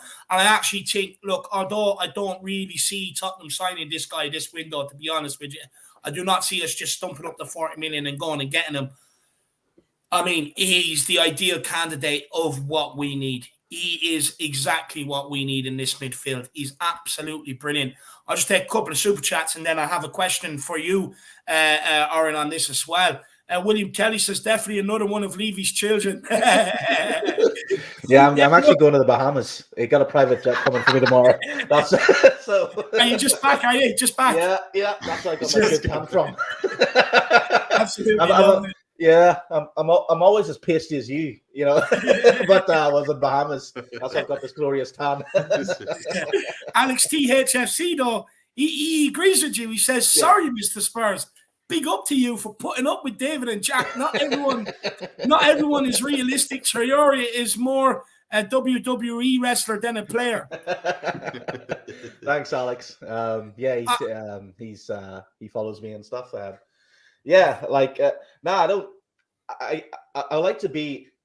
I guess I don't get disappointed. I don't get angry. I look at it realistically and think, okay, if Spurs bid for a player, will they get him? And if they do, brilliant. But if they don't, it's like, okay, I understand why. Yeah. I'm always be aware that the better the player, the more opportunity he's going to go to a bigger club like Man City or even Liverpool. So I don't get disappointed. I'm like, okay, let's go. let's move on. And you know what? Levy be recording this now, and that'll be slogan for future Spurs fans. Be a fan, don't get disappointed. This is like because I love it. I love it. Look, and what I will say is, look, Alex, maybe me and Jack are not realistic. I mean, but one thing is you're definitely not realistic, Alex. I mean, some of the stuff I've heard you say about some of these players. And, do you know what Alex's problem is? He still has a poster of the whole, do you know them whole squads posters you can get with the team, the backroom staff, all sitting on benches? Alex has one in them up on his room, and he just doesn't want to change it. He's too tight to go and buy the new one. So that's why he wants to keep everything that Pochettino have here. Alex is just struggling to move on, but no. How did that striker Dele Alli role work out, Alex? Let's just say that. How did that work out? Jack, he's a left back now. Alex wants to play left back now. He'll move the goalpost. Big up, Jack. Absolutely love it. True, such a free, great show as always, mate. Thanks. Really appreciate it, True. Big yourself up for the support, brother, and hopefully you and everybody else out there is enjoying it. I mean, we've been carrying 300 the whole stream. Absolutely incredible numbers. That's good. Keep smashing that like button. Keep smashing that subscribe button. And guys, keep getting the super chats in there. Always lead great talking points. And we have a couple more to get through, and then I will get the question to you, Graham, on Guimareas. Rob Coyne says, Davey, you were missing yesterday. I thought Levy picked you up in Knock Airport. Teams have more strikers than us. Yes, I like Dyer Harris. No, do you know what, lad? Honestly, I said to him I wanted a $5 a week plus a kebab after every game. And Levy refused to give me a kebab after every game to pay for it. So I had to travel back here to Newbridge, my man. He said, look, I'll pay you the $5 a week and I'll give you a pack of chocolate. It doesn't really add up. I wanted the kebab meal. But look, if no one else wants to get into Tottenham Hotspur and, do the backup striker role, I'm always here. I will happily come up, put on the shin guards, put on my gleaming white boots, get the Harry Kane haircut, and I will rock you through. That's for sure, Rodney Boy. Big yourself up, my man. Big yourself up, Rob. Really appreciate the support. And Rob, when is Mayo going to win Sam, man? When is Mayo going to win Sam? Franco Martini says, this transfer window is not about big signings. The priority is Champions League qualification. We need to fill the gaps, and that will get us there. Now, look, Franco, that's exactly what Mr. Spurs was saying. With this January transfer window on, look, Mr. Spurs is spot on. I am of that. Like, that's why I'm not turning down a Jesse Lingard. That's why I'm not turning down a Traore, because I am looking in terms of what can maybe give us that push to top 4 this season. And look, so my thoughts on it, Mr. Spurs' thoughts on it, but Jack, you haven't got your thoughts this January. Yeah. Should it be about getting us players to get us to top 4? I mean, personally, I would rather us probably pursue a trophy because, kind of to Mr. Spurs' comments, more kind of the attraction that maybe players would have is to see us potentially go for an FA Cup, to see us, get maybe a Carabao Cup, as maybe as much as those don't exactly bring in a ton of revenue, they actually bring back that winning mentality. And we spoke to that with Mickey Hazard, Dave. It is actually about winning a trophy because it actually kind of instills a sort of winning mentality in the side that you are actually pushing for something that is attainable, something that is actually you can hold on to. And that is in fact a trophy when you do think about it. And so I feel like I would rather pursue a trophy, Dave, but by no means am I saying that, I would then throw top 4 out the window. I feel like I'd be, maybe if I were to, I actually wouldn't be too fussed if we got Europa League, because I feel like Europa League is sort of our level. And, Antonio Conte has actually made, the Europa League final, of course, as well under Inter Milan at, a certain stage. So I feel like he could actually do quite well in that competition. But as well, I feel like that's the sort of thing. That's why we said Bruno Guimaraes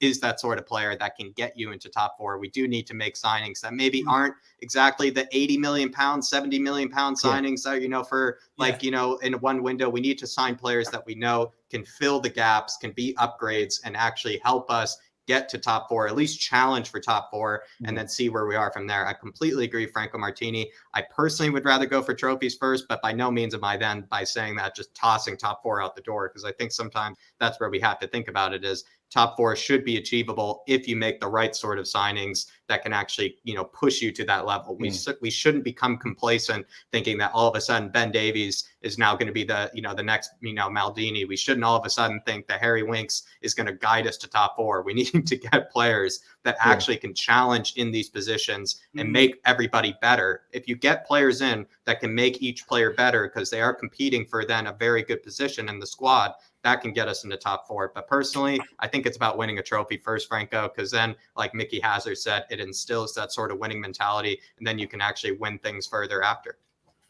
No, Jack, look, I'm just typing it in here in the chat because I'm going to have to click that, but that's brilliant, Jack. Absolutely speaking facts. So we're going to click that and put that up on the channel. Speaking facts there. I love it.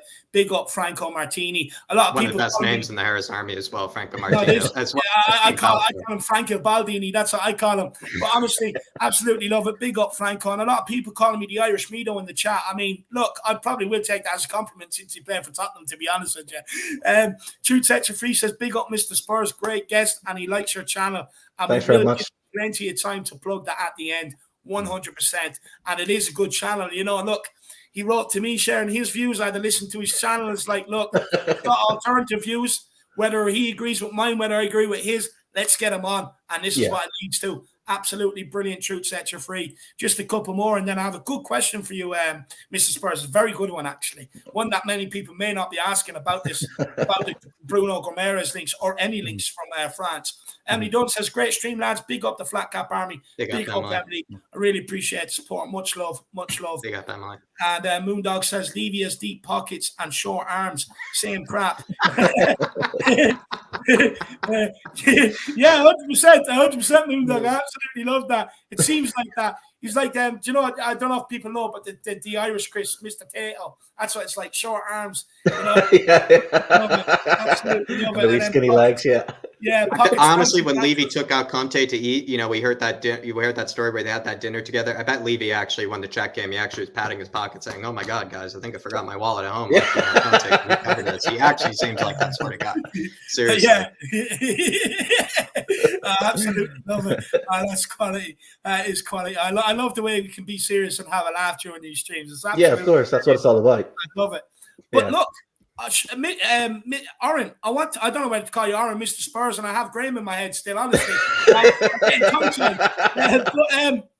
Would you actually have any reservations about spending big on another midfielder from Lyon, just like we did with Ndombele? But not only that, good question. Just from League One in general, purely because, Nkudu, Clinton and G, the list goes on of players that we've been burned from France.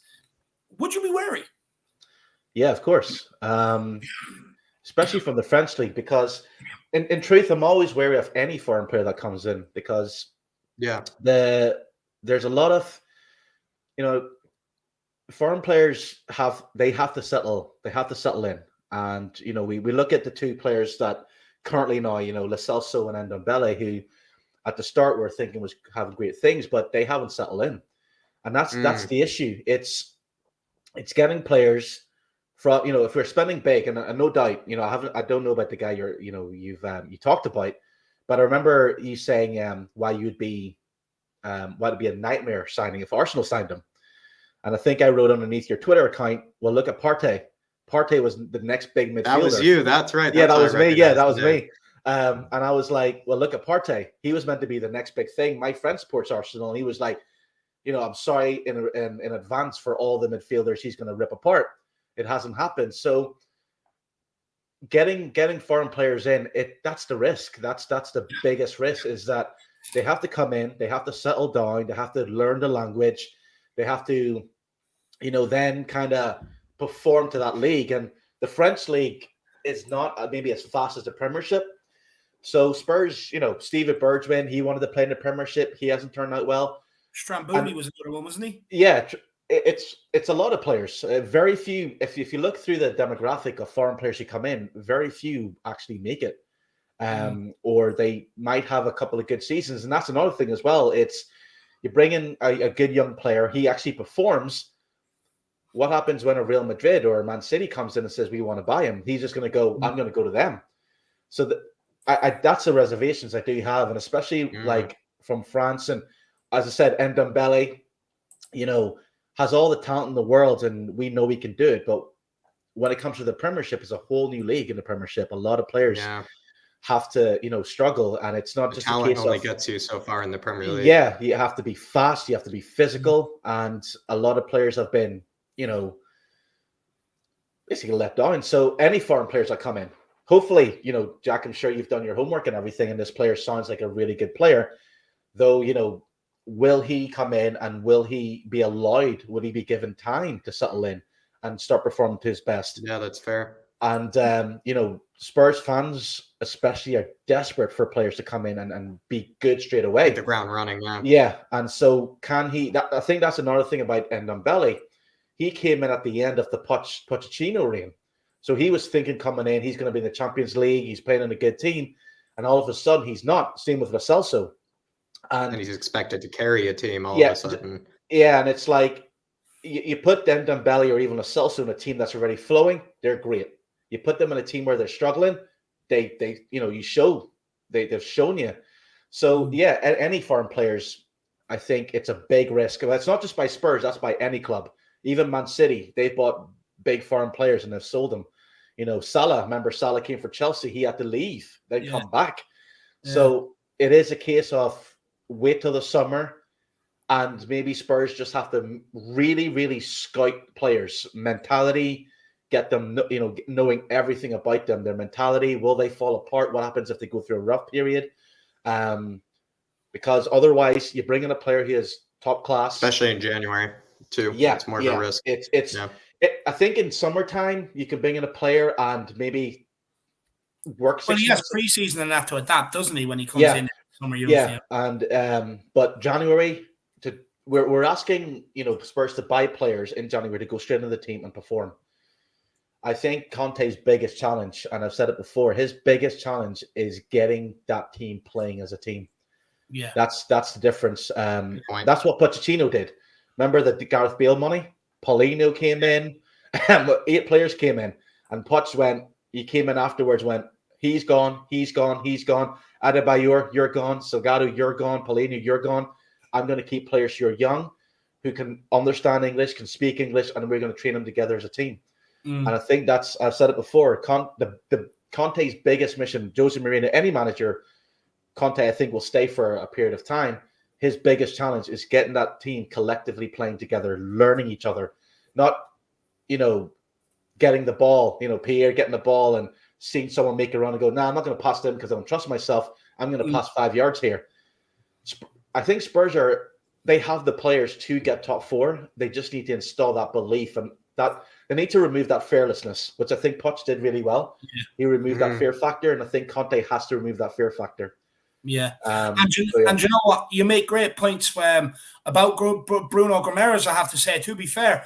And I do think that's probably why you will see it. That's why I do think Lingard and Traore is a real runner of deals, because they have that Premier League experience. That they're coming to hit the ground running. But what I do want to ask Jack is Mr. Spurs make great points about Bruno Guimaraes coming in January. You're asking him to hit the ground running. But what I want to ask you, Jack, is can he do that? Yeah, I think the reason why I think he can do that is because he's not exactly there isn't a real deficiency that I've seen in his game. And even, to a degree, there have been huge channels, Dave, that have said that he could practically get into any team at this moment in time because he's actually done it on a consistent basis. He still is only so young. The numbers that he's producing right now are the same numbers that he produced last season, and in fact are better this season. And so it does show that he's actually showing improvement as well. But when you are leading, and this is maybe a good point, and this is why I did stress the numbers that I was saying that he ranks in the highest percentiles of, it's not just Ligue 1, it's Europe's top 5 leagues. It is including Premier League players. It is including Real Madrid players. Okay. It is including players that, we all know, dominant. He doesn't exactly even play for a team that's dominating Ligue 1. If you actually look at Lyon at this moment in time, Lyon are in the trenches of the Ligue 1 right now. They're in the middle table, if not lower middle table. So he's actually, a shining light and probably a pretty dismal season for Lyon at this moment. And like I said, he's producing the same numbers that he did last season when they were playing well. to this season when they're playing poorly, Okay. which to a degree then would make me say if he came into a Spurs side that is, sometimes a bit inconsistent, can be, kind of a bit roller coastery. He's actually quite used to that at this moment in time. I actually completely agree with Oren's points where like someone like Thomas Partey came in and we all thought like, geez, I'm a bit scared now. And now he's finally, I feel like kind of sort of like coming into his own, but it's taken a long time. And so there is that sort of caveat. There is that sort of reservation that I think you should have. But I think the point being is, like I said, Dave, he leads in practically huge defensive numbers. He leads in ball carrying numbers, possession sort of numbers, and he leads in passing numbers, which indicates that there really isn't exactly a deficiency in his game. And especially the fact that he leads so highly in defensive numbers as well makes me think that he could translate into the Premier League. Whereas like sometimes other players, we bring them in because like, oh, like he's a great passer in La Liga, but you're kind of like, okay, but everybody can be a good passer in La Liga. What is it like to be in the Premier League? But then they have to have other assets to their game, other kind of parts of their game that can help them. And I feel like Bruno Guimaraes, the reason I've said it before, I do feel like he is the perfect midfielder. To be fair, actually, to him, I feel like if he were to stay another season at Olympique Lyon, he'll actually bypass the level of Arsenal and Spurs. He'll probably just go straight to the Real Madrids. He'll go straight to the, the top clubs. And I think that's where his level really is at this moment in time. The reason why I really like him is just because I feel like it's like Vlahovic to a degree, like last season with Vlahovic. It's like you have a narrow window to get somebody like this that actually could end up being one of the best players in all of world football. And I feel like Bruno Guimaraes is one of those. I understand the reservations, though, when it comes to Ligue 1 players, because seriously, there is not a good track record when it comes to Ligue 1 players. So I totally get it. I do feel like, though, he is the exception. Cool. Absolutely. Interesting.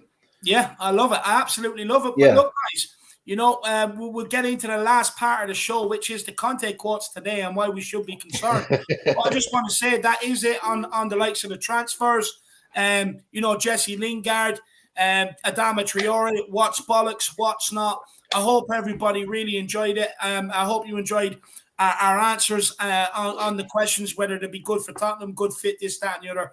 But now we will move into the last part of the show, and it is on Conte's quotes. Now, Tottenham head coach Antonio Conte has revealed he has made his recommendations to Daniel Levy and Fabio Paratici for the January transfer windows, and says it is now down to the club to take the best decisions.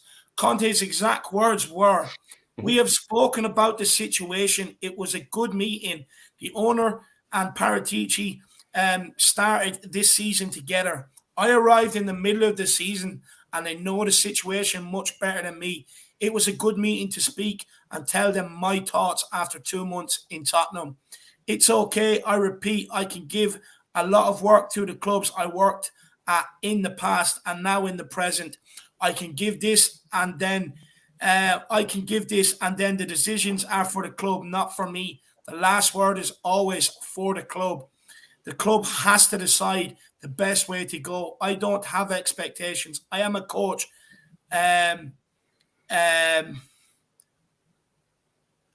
So basically that is his quotes. But the I am a coach is very similar to what Pochettino said before his departure. And I know that we have to solve many problems for me. I'll continue on. Conte does say, "I know that we have to solve many problems. For me in this moment, the best possible way is to get the best from my players and improve the squad. In this moment, this is the only way I can go to improve the situation, to improve the squad. Then the club knows very well our situation and it has to take the best decision."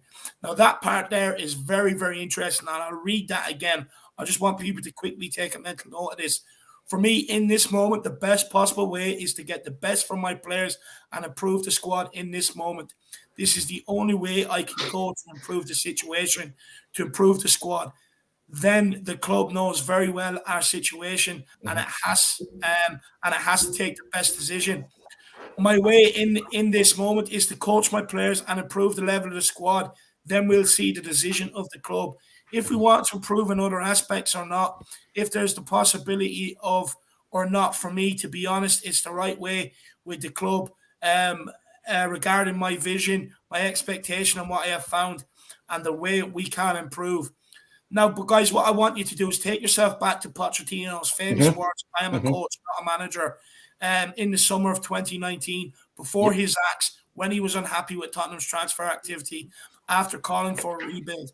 This is Pochettino's quotes in 2019. "I am not in charge. I know nothing about the situation of my players. I am only coaching them, trying to get the best from them." Very similar to what Conte said. These types of things, what will happen, what will not happen, selling and buying of players, extending contracts, not extending contracts, I think it is not in my hands. It is in the club's hands. Again, putting everything back to the club.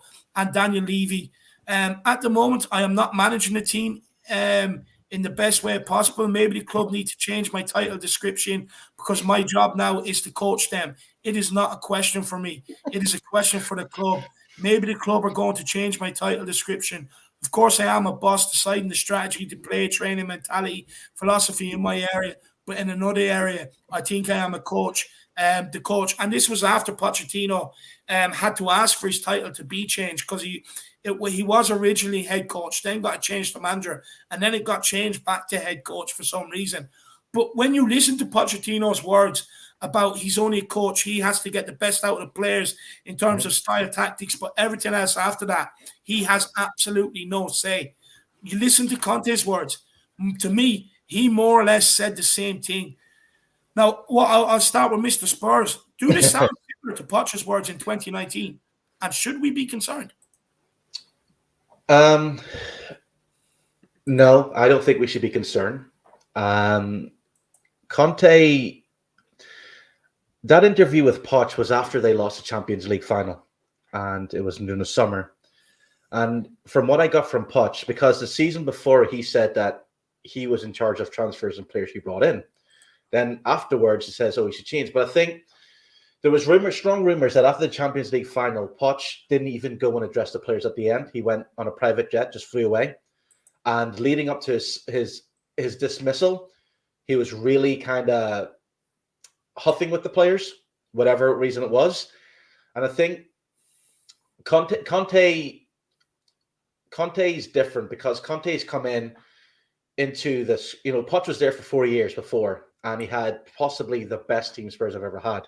Yeah. He didn't win anything with that team. He came close, but he didn't win anything. And if he'd have won something, I think he would have got any player he wanted.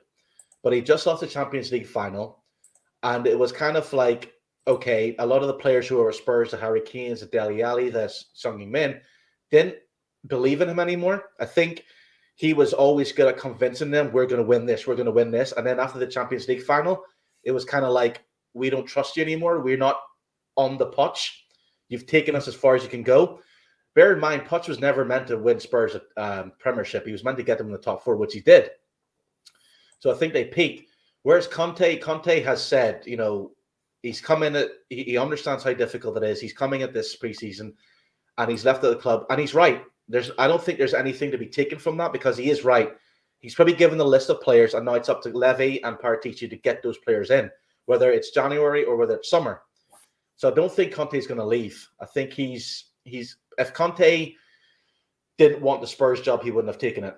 Simple as that. So I think he believes that Daniel Levy and Paratici will get the players in, but he understands that he also understands how transfer works. He understands that, okay, you're not going to maybe get everyone I want in January, but what are you going to do for the summertime? What are you going to do for the next season? That's what he concentrates about. So I don't think we have anything for concern. And I think Conte is far better manager than Pochettino. I don't think Pochettino was a world-class manager as everyone expected him to be. And I felt that towards the end of his tenure, he just kind of lost belief in himself.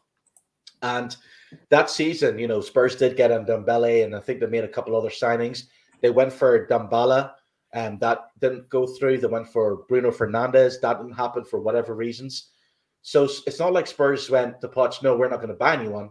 It was, we're going to go for these players. If they don't work out, at least we tried. And I think Pochettino was already kind of against himself by that stage, whereas Conte, wants to work with the players. He wants to make them improve. He wants to, he understands it. Bringing in players to disrupt a team already that is already not a team is going to be difficult. So these are the players I want. Can you get them between now and the summer? And I think that's what Conte means.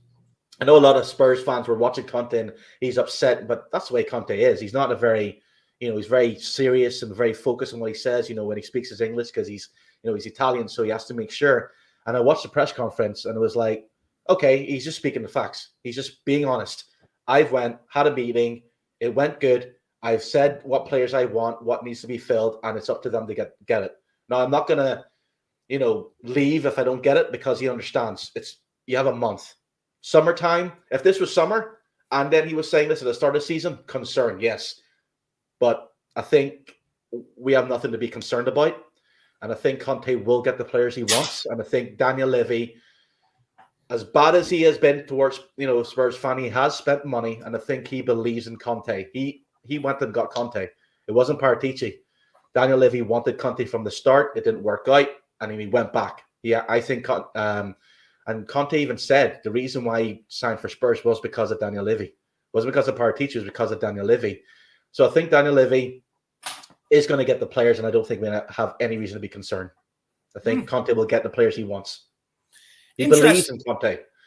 Doesn't believe in Poch. Very, very interesting take. Very interesting take. I'll be honest with you. I'll be honest with you. I respectfully, I completely disagree. Look, when it comes to Conte, he did say he was impressed that Tottenham were able to keep Harry Kane, and that's what kind of made him swear take the job. But I mean, when you look at Pochettino, Jose Mourinho, Pochettino, and stuff that they were saying about the recruitment, for me, it's very clear that they can go to them with the targets all they want. Tottenham will not do it. But look, it's not about me having my say. It is, of course, about Jack. Jack, my man, do you think that the Pochettino quotes in 2019 are very, very similar, and similar sounds and tones and expressions to the ones that Conte issued today? It's really tough because there was a lot of weird body language from, Antonio Conte as well. He did look like kind of a bit depleted, or he did kind of look a bit down during that press conference. It looked like he did kind of have a lot on his mind. And that is actually quite similar to also Pochettino's press conference where he said all those things. It looked like he had a lot on his mind. It looked like he had a lot that he's potentially holding back. I'm kind of more on the side of Mr. Spurs, where I feel like, he is going to get what he wants, because I feel like we have to take ourselves back, Dave, where like if Daniel Levy doesn't back Antonio Conte, if Antonio Conte does walk, and Antonio Conte does, voice his, voice his kind of concerns, we all know that, Daniel Levy is going to be, facing a lot of pitchforks and torches outside the stadium. And as much as I do feel like Daniel Levy is quite ignorant and is quite kind of blind to potential, criticism, I don't think he's that blind and that, ridiculously ignorant. I think he would know that he would probably see sort of, he would see that, the fans would be up in arms. And then can I just press you a little bit further on that point, Jack? Because, I mean, Spurs fans didn't think he'd have the bollocks to sack Pochettino. He did. Spurs fans at the start of Jose Mourinho, when he came in, thought that he was going to get back properly. He didn't. They made the money spread. Nuno calling for players didn't really get him kind of what he needed. Conte, he could very well be the same. I mean, the thing is, what I mean is Pochettino, Jose Mourinho, two of the world's very best managers. I mean, we didn't think they'd have the bollocks to do what they've done with them, but they did. No, I don't have a counter to that. The reason why I asked this question is because Conte's and Pochettino's words are very, very, very, very similar. And we all know what happened down the line. Come November, Poch ended up getting the sack. I'm not saying he's going to walk straight away, but there is potential come February, March, April, that it very well could be the case. There are signs of discontent. Yeah, I see what you're saying. Before, I let, Oren in on this, Dave, I actually don't have a counter to that, because what I've said before, and you've heard me say this before, Dave, is, Levy, when he signs a manager, he kind of just expects them to wave a magic wand and, basically make do with what is at the club. He doesn't, bring in major signings for a manager. He just expects the manager to basically just take what the squad currently is and basically just make something, magic out of it. And what we do know is that in this current state, the squad is certainly not good enough for top four. It's not good enough to win a trophy, but he just basically cycles through managers that he thinks could potentially just, all of a sudden, maybe win something unexpectedly out of nothing and turn all these players all of a sudden into world-class players. And I don't have an answer to that, Dave, because we have yet to see Levy actually invest in a manager and what they really want in order to be successful. He just expects every manager that he brings in to wave a magic wand. Then going to your side, Dave, also as well, the one thing that did scare me is that Antonio Conte, he did say, and this was also eerily similar to Pochettino, when he said, I'm basically here to teach football. I am here to be a teacher of football. I'm here to basically be, someone that is an expert on tactics, is an expert on improving players. He was making a clear distinction that he was not there, to give any sort of ideas on what players he wants in, what sort of, ways that, he can improve the club and whatnot. He made it very clear that he is responsible for what happens on the training ground and on the pitch. And I think that was very eerily similar to what Pochettino was saying. And when he used that word teacher, I kind of did get shivers, Dave, because it really was like exactly what Pochettino had said. I kind of on also, though, the side of Oren, where I do feel like it feels weird that he would already be, kind of in these sort of like Pochettino, because we all know like Pochettino was deeply upset with what was going on and was to a degree kind of sulking with what was happening. Was Antonio Conte really sulking? I'm not sure, but was he maybe voicing a bit of discontent potentially? But I'm going to let Oren in on this because I think he has a better counter. Yeah. Just quickly, I do want to press you again quickly before we let Oren in on this. Sure. And it's just play devil's advocate, Jack. But no, sure. What was I going to say? Can't even remember now. Press me later, Dave. Press me later. Aaron, you come in. I'm going back to listen back to what I was going to say quickly. I'll be back in 1 second because it was a very good question. So go on, Aaron. You come in there for a second. I think Aaron said he had a counter to Dave's point about Poch getting sacked and stuff. Well, Pochettino getting sacked. We're not getting back to saying like the whole waving the magic wand kind of thing. Is it maybe this time different? Yeah, Pochettino was sacked. He was sacked because he lost self-belief in himself, and you could tell he no longer believed that he can win the Champions League final. Or sorry, when he got to the Champions League final, it was kind of like he lost that, and he kind of didn't believe in himself, and you could tell, because Spurs got beaten 7-2 by Bayern Munich, got wiped off the park, and Daniel Levy spent, like I did a whole video about this. Daniel Levy spent after the Champions League 136 million worth of players. And so therefore, it's not like Spurs, and again, a lot of Spurs fans say, well, Spurs didn't buy anyone through the transfer window, but they didn't sell anyone either. So it wasn't like, they sold, Song or Eriksson. They kept players, didn't sell anyone. And I think along with Jose, didn't back Jose. Jose came in and COVID happened. So they didn't have the funds, but yet Dorothy was still brought in, Bale was brought in, Vinicius was brought in, Rodin was brought in. And if you look at the amount of money Levy spent for Jose amongst COVID, it's quite a lot. Nuno, he was never going to be the manager to take Spurs forward, no matter what. It's just he just wasn't. He was a stopgap. Yeah, he was just and I think he knew that as well. I think originally Levy wanted Poch. So Poch, I know Levy gets a lot of stick, and I do, but I remove myself as a Spurs fan, just look at it as kind of a fan of football and how things working. So it's the players that you brought in. Spurs have players that can be phenomenal. We know that. And Conte is a manager to teach those players. That's what Poch was good at. He was good at making, players really good. That's what he did. And like I was saying to Jack there, the end of the season, people say, oh, Poch was sacked and it was wrong and everything else. I wasn't surprised when he was sacked because that Champions League final masked a lot of issues.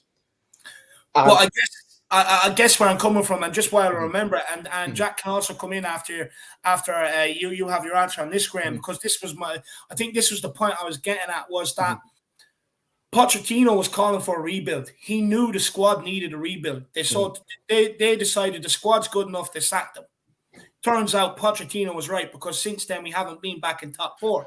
But also with Conte, he's also looking at this squad and he knows it needs improvement. He knows it's a rebuild. He said it many times coming into this transfer window and over the transfer window with press conferences. And that's where I'm getting at from it, because two of them are kind of similar. They know the squad's not good. They want to rebuild. And elite managers know that. And the thing is, that's why I just think that it's very scary that his words are very similar to Pochettino's. But Pochettino didn't walk straight away. He didn't get strapped straight away, but it was coming. And this should, for me, this is why I'm asking, should we heed it as warning signs? Because it's very similar. They both want rebuilds. They both know the squad's not good enough. To answer that, Poch wanted to rebuild towards the end of 2019. That's when he wanted to rebuild. But the thing is about Pochettino, because like I said, I did a video about Pochettino and I spent a lot of time researching everything he said, and did Spurs actually buy players? Spurs did buy players. Poch just didn't play them. Vincent Janssen didn't even get a chance. Poch would say, every season, all the Spurs youth, we have Marcus Edwards coming through, we have Troy Parrott coming through, we have so many young players coming through. And, when, Spurs bought players, he didn't play them for 10 games because they were never fit enough for him. Yes, they might not have been the big players, but then again, Pochettino had Eriksen, Dele Alli, Son Heung-min, Harry Kane, who could have walked into any of the top 4 teams right now. And it was difficult if I was a chairman and I looked at Pochettino and that team and says, right, you have possibly the best team in England for the last 2 years and you couldn't win anything. Now you want to rebuild. So how can you convince me? Pardon? He was right. If you go through the squad, Aurier, since gone, Trippier, since gone, Jan Vertonghen, Alderweireld, aging, showed that they were aging since Pochettino left, gone. Moussa Dembele, Wanyama, who formed key partner in his midfield, both gone. So he was right in saying we needed a rebuild. Yes. What you were saying there, that they brought in players and he never played them because they weren't fit enough, and he was constantly talking about you. Does that not tell you that they didn't bring in the targets he wanted to bring in? So rather than play the targets that they brought in that he knew wouldn't be good enough, he would much rather try and give the youth a chance where possible. But those we don't know what targets Poch want. Like, he wanted Bruno Fernandes, and Levy did go for Bruno Fernandes. It's just Sporting Lisbon upped the price at the last minute. They had everything agreed. I think it was around 65 million or something. Then Sporting Lisbon said, no, we want 70 million for him. And so that was gone. So they got Lo Celso in. I think Pochettino wasn't sacked. Pochettino was sacked because he just didn't believe in himself anymore, and they carried on. They were in a losing run. The likes of Harry Kane's or whatever, they were still trying for him, but it was time for him to go. Jose Mourinho came in, and that happened through COVID. Bale still came back, and a couple of other players came back. Nuno was a stopgap. So I think out of those 3 managers, the only manager who can say, right, I want to rebuild and will get his rebuild will be Conte. Because, again, Toby Alderweireld, like the players you mentioned, Dembele left in January, but it wasn't like he was playing. He was constantly injured in the midfield. And Conte has come in and it says, right, we need a rebuild, and Spurs will get the rebuild. I do feel Levy will get that rebuild. And it's a case of like just sitting back and going, be patient and understand, How can you say that when we've been waiting for 2 years and everything Poch said has since gone through? Jose Mourinho walked in through the door. We were told, here we are, we're going to rebuild. They didn't do it. But you have to remember, Jose Mourinho walked in and COVID happened. Games were closed down. A lot of money was lost. If you look at the top 4 teams, name one, Liverpool didn't rebuild. Man City haven't rebuilt. They haven't spent big money. Liverpool went through a season without spending. We're not doing under Pochettino. I mean, we talk about getting to Champions League finals, winning trophies. Pochettino has brought us closer than any other managers to every single trophy. Yes, he has. And so then why not sit there and say, when he asked for a rebuild, like I've already said, when Yama and Dembele was falling apart, he knew he needed a new centre midfield partnership. He knew Sissoko and Winks wouldn't be good enough. You look at Jan Vertonghen and Alderweireld, he knew they were aging.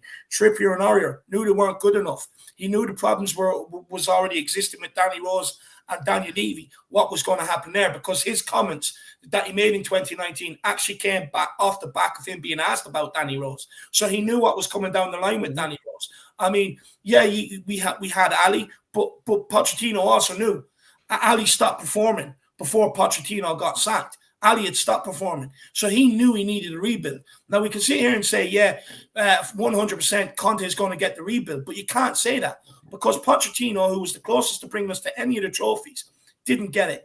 Jose Mourinho, no matter people's thoughts on him, even at United, he won trophies everywhere he's gone. Yeah, he did. Apart from Tottenham. What does that tell you? He didn't get the investment he wanted. Conte is now speaking very similar to Pochettino. Surely he must now be frustrated that he's not going to get what he wants, so he wouldn't be making sound like he did today. Yeah, if Conte, I would understand if Conte would be upset if he was there for a year, but he's only been there since, how long has he been there? 3 months? It doesn't matter how long you're here. It does take, because it's a case of, like I said, it's about, any manager that comes in, and I understand the philosophy of, Poch wanted to rebuild, and that's fine. It takes time to rebuild it. Look, if you look at the Poch era, and that's the time we look at, we got close to winning a trophy. He got close, but he didn't. And why did he get close? Did he get close because Spurs were phenomenal? We could say yes. Or did he get close because Man City was going through a rebuild? Liverpool were going through a rebuild. I agree with you. They spent 2 years getting a rebuild. So if those teams hadn't gone through a rebuild, I don't think Spurs would have finished in the top 4. I don't think Poch was a good enough manager to finish in the top 4 if those teams were all where I think Conte is. And I believe that Conte's main goal is to get Spurs in the Champions League, or in 4th place, even possibly 3rd, which I think he will, even, with a couple addition. And summertime, Spurs will get that rebuild, but it takes time. And this has happened. You remember Harry Redknapp? They went through that golden period with Modric, Van der Vaart, and Gareth Bale. Then it went downhill. So it's kind of like a repeated process. Spurs have players, they peak for 2 years, they go flat for 2 years, they do that 2 years, they have to rebuild. I think that's going to happen with Conte. I think next season you will see a completely different Spurs, and I think Spurs will be a major, major threat. And the fact that Daniel Levy managed to keep Harry Kane was a big, big, big thing. I think in time, yes, a lot of people will say, he should have been sold, but saying no to Man City and keeping Kane was a statement to say, no, we will no longer be a selling club. We will no longer sell our best players. Whereas before, Gareth Bale went, Modric went. Every time Spurs had a class player that can build around, they were sold. So I think with Poch, I do understand the rebuild. It just takes time. Because Ryan Sessegnon was bought during the Poch era. Yes, he was injured. So it's a case of, I feel it's half to do with Pochettino they need a rebuild, but then again, the players that he had, because we all know that Poch always had to play Dele Alli. Even when Dele Alli was struggling, Poch would play him. He would play Harry Kane, he'd play Eriksen. He had so much loyalty to those players. Even the Champions League final, should Mourad start? Yeah. But Mr. Spurs, is it loyalty to them players or picking them players week in, week out? Because he looks at the bench, Moussa Sissoko couldn't control a football. Players that he had on the bench were not good enough to come in and impact the game. If he wants to take off Trippier, he's bringing on Aurier, who will cost you a game. Harry Winks on the bench. So is it a fact that he was so loyal to the players, or is it truly because when you look at the bench, like we have now, we just do not have players to come off the bench and affect any game? Let's be real. I understand that, though. He brought Harry Winks through. Pochettino brought Harry Winks, so he played Harry Winks there. And Harry Winks was injured, and he came back to play in the final. So it's a case of, I do get what you're saying. It's just that season, Spurs didn't buy any player, but they didn't sell anyone either.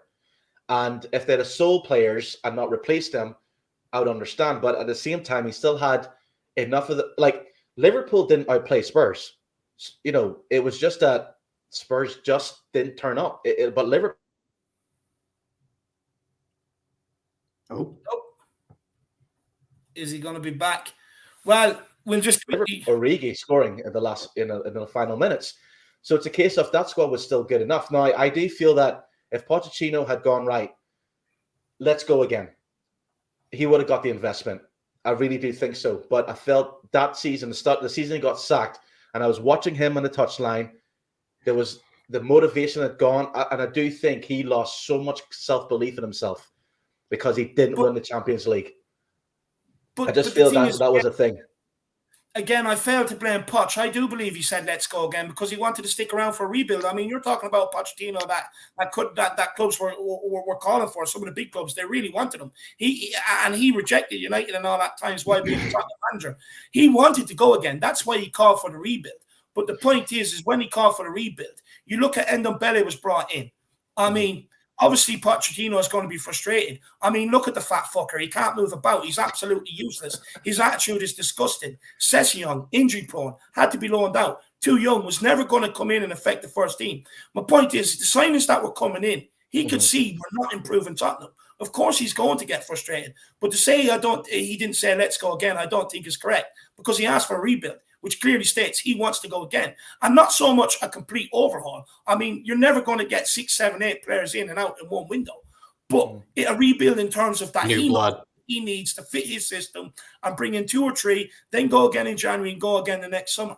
But Tottenham he was crying in that semifinal. So it does show that, he was, happy with the project, and he was, and even I think even as well, like there were stages where he did actually have obviously a clear attachment to the club. And the reason why David is saying like he didn't go to any other, bigger club is because he did actually have some sort of attachment to this club and the project that he did have at stake. And maybe the rebuild, like David is the point is making, is that rebuild that he wanted, it wasn't probably too much that he was asking for, and they just ignored him and they went for their own sort of version of a rebuild that obviously didn't meet his expectations. And he probably just felt like kind of hard done by considering what he achieved in that season. That's true, but what did Poch actually achieve? They didn't win anything. That's the one thing. I mean, I think this is the point. He took Sissoko and Winks to the Champions League final. He probably was anybody that does that. How many clubs make a Champions League final? How many clubs get to League Cup finals? How many clubs get to so many League Cup and FA Cup semi-finals? How many clubs can say that they challenged for the league 2, maybe 3 years on the bounce? Not many. That is an achievement with what he had. That's the thing. We can sit here now and say, well, it's not an achievement. I get it. I mean, we didn't win anything. But at the same time, from where he got them group of players, we have to remember where he took them from AVB and stuff like that, Team Sherwood, to where he ultimately ended up bringing them.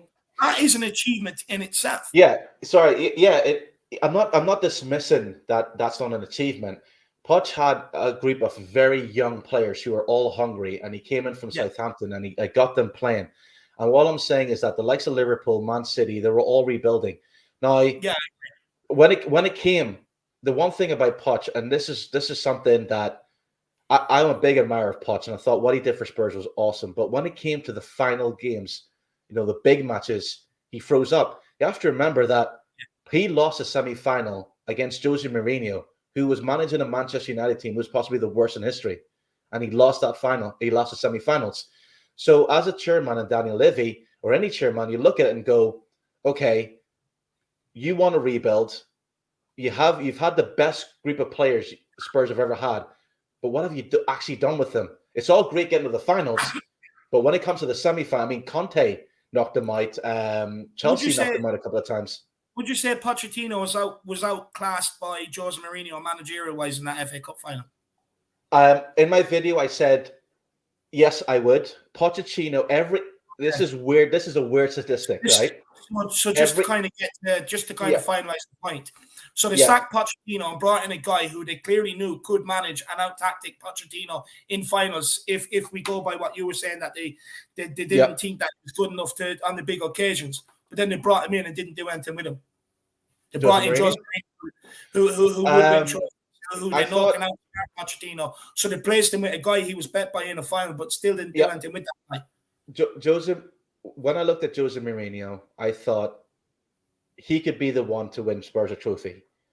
Then what happened with Jose Mourinho was that from the moment he came on the Spurs, he was ridiculed as a defensive manager. He was a bad manager. He was boring football, and that affected all the players because, like I said before, if you look at the players that Jose Mourinho got through COVID, he did get players, and it was through a time where no team was buying, and he was sacked because of the media and players stopped performing for him. And that's why at the end of that season, Harry Kane was really annoyed. It was like, here I am. If you look at the whole Jose Mourinho 9 months in charge. Pierre came in. Pierre Højbjerg came in. Lo Celso was already there, and Ndombele was already there. You got Rodin in. He moved Dyer back to the centre back, and Spurs were top of the league. No one was saying anything then. But then what happened was that players got upset. They started to cry, and he was sacked. So that's why Harry Kane was pissed off, because it's like, right, you've finally got a world-class manager in, and you're going to sack him because a couple of players are crying, can't step up to the level. Yeah. I don't think, and when Conte was signed, I thought, right, that's it. Daniel Levy will no longer take the player side. If the players aren't good enough for Spurs, get out, and I'll bring in the players he wants. So I do think if Daniel Levy listens to anyone, it has to be Conte. Has to be, and he will. I think it just takes, nothing happens overnight. Rome wasn't built in a day, and I do feel that summertime he'll invest, he'll bring in the players, and Conte will work with the ones he wants to keep, and Spurs will be on their way back to where they belong, which is top 4. I do think this season they can finish 3rd with the games in hand. If they beat Arsenal, if they beat Arsenal, they're 1 point behind Arsenal at the moment. So if they beat Arsenal, they're in the top 4 with 3 games in hand. Liverpool are looking shaky with Mane and Salah away. Chelsea can be beaten again.